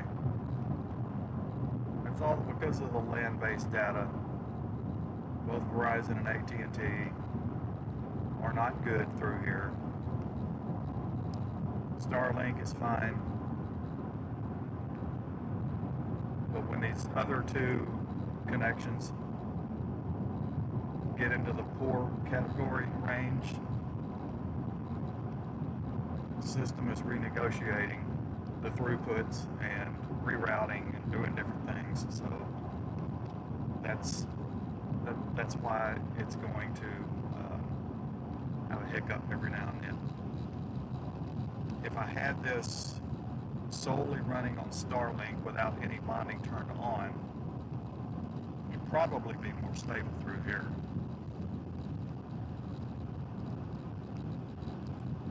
But that takes a little bit of effort because I have to turn off two of the devices. Well, I have to turn off three things, and then the system's got to realize, I'm not using bonded connections anymore. I've got to use this single connection, and it would have to think about it for a few seconds. Okay, now I'm good, and it'd come back online.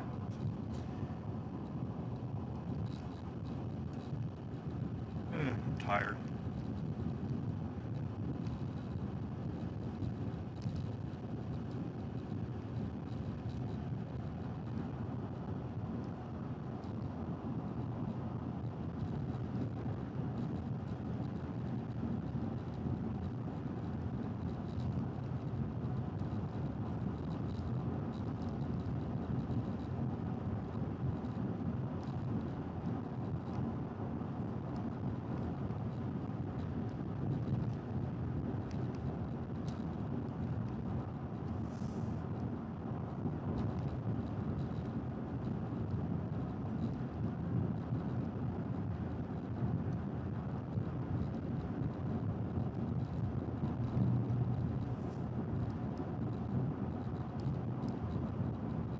Yeah, I'm definitely putting some distance between myself and the precipitation behind me. It's not moving as fast as I am, for sure.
Probably stop somewhere in the next town, Caldwell, Texas, and I'll probably stop there, and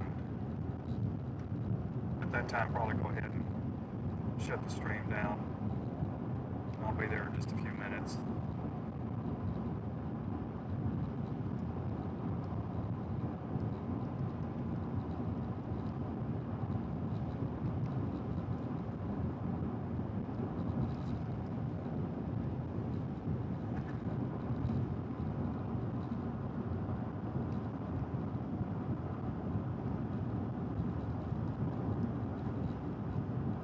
There will be some storms tomorrow. Nothing severe expected.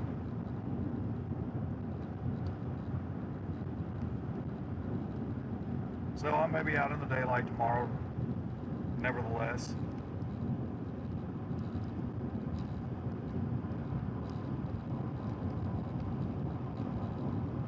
Maybe we'll see a few PLCs.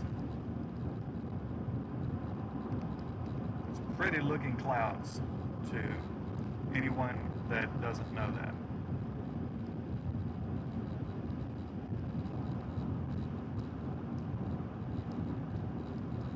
might even see some SLCs. That's a scary looking cloud.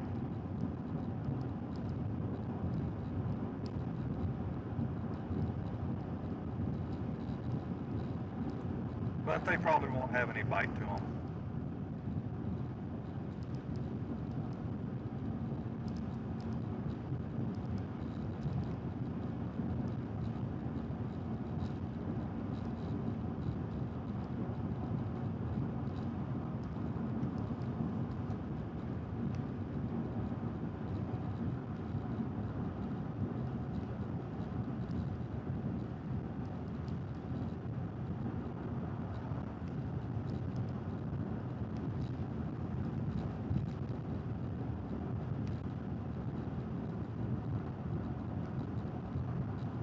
Like I'm gonna clip a little bit of precip over here where I am now.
Fifty plus people enjoying this boredom. Tell you what, I'm fighting. I'm tired. I'm fighting.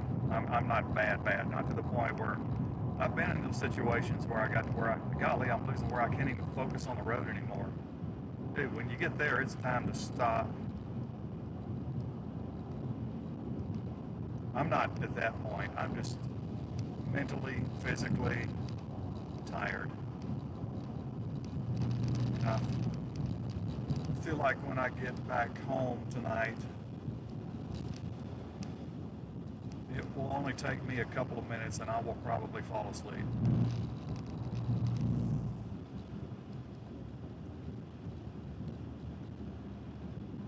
Coming into Caldwell, Texas now. Which means I'm only about 15 minutes from home.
Let's see, there's a Sonic up ahead. I think that's where I'll pull off and go ahead and shut things down.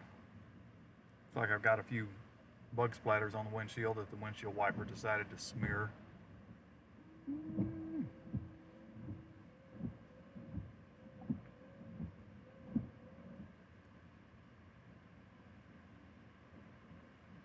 That looks horrible, doesn't it? Oh boy.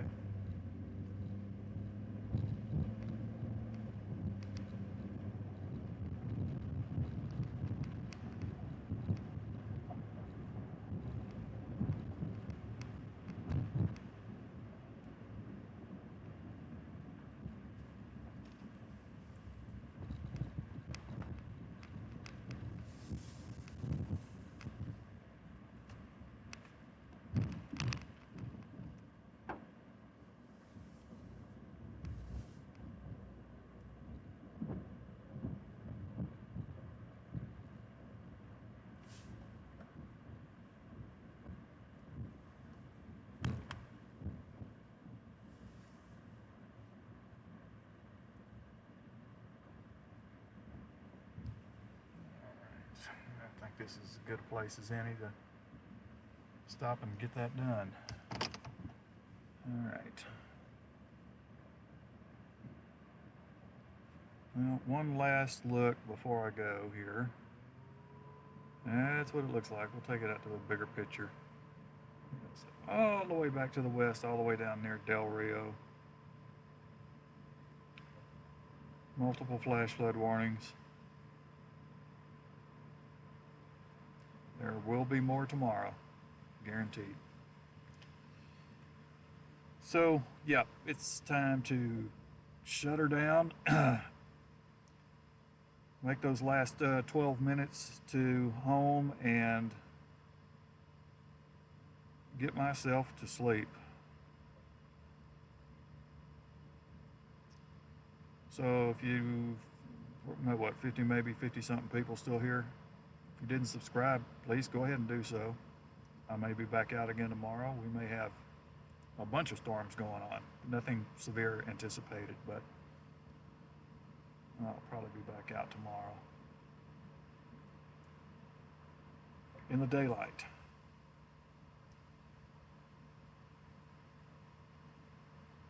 Let's see, what have we done?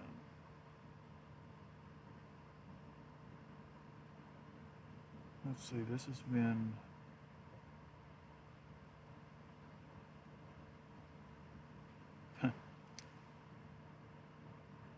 almost a 3.5 hour stream. Didn't really plan on doing this much, but it gave me an opportunity to test out a couple of things, so that's good. All right, so that will wrap for tonight. I will maybe see you guys tomorrow. I will schedule a stream tomorrow morning if I plan to be out for any reason tomorrow. Again, tomorrow is not a severe weather day. Tomorrow is going to be additional flash flooding potential, but there should be numerous storms going on tomorrow.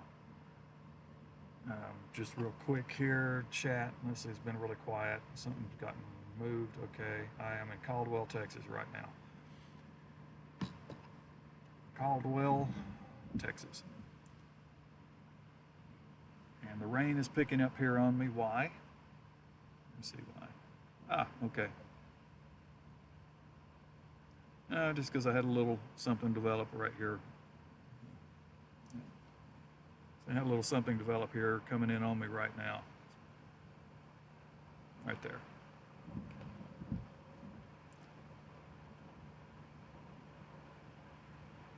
All right.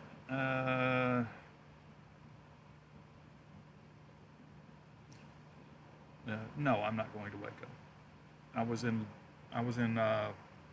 Rosebud earlier, but I'm not going to Waco in the middle of the night. No, I am heading south to home right now and get some very deserving and needed sleep. So let me get my window back up. Shutting her down right here in the next 10 or 15 seconds. Thanks for watching. Subscribe if you haven't. Sometimes there's some really good stuff I have on camera, so And sometimes not just about weather. So, all right, have a good night, everyone. Sleep well.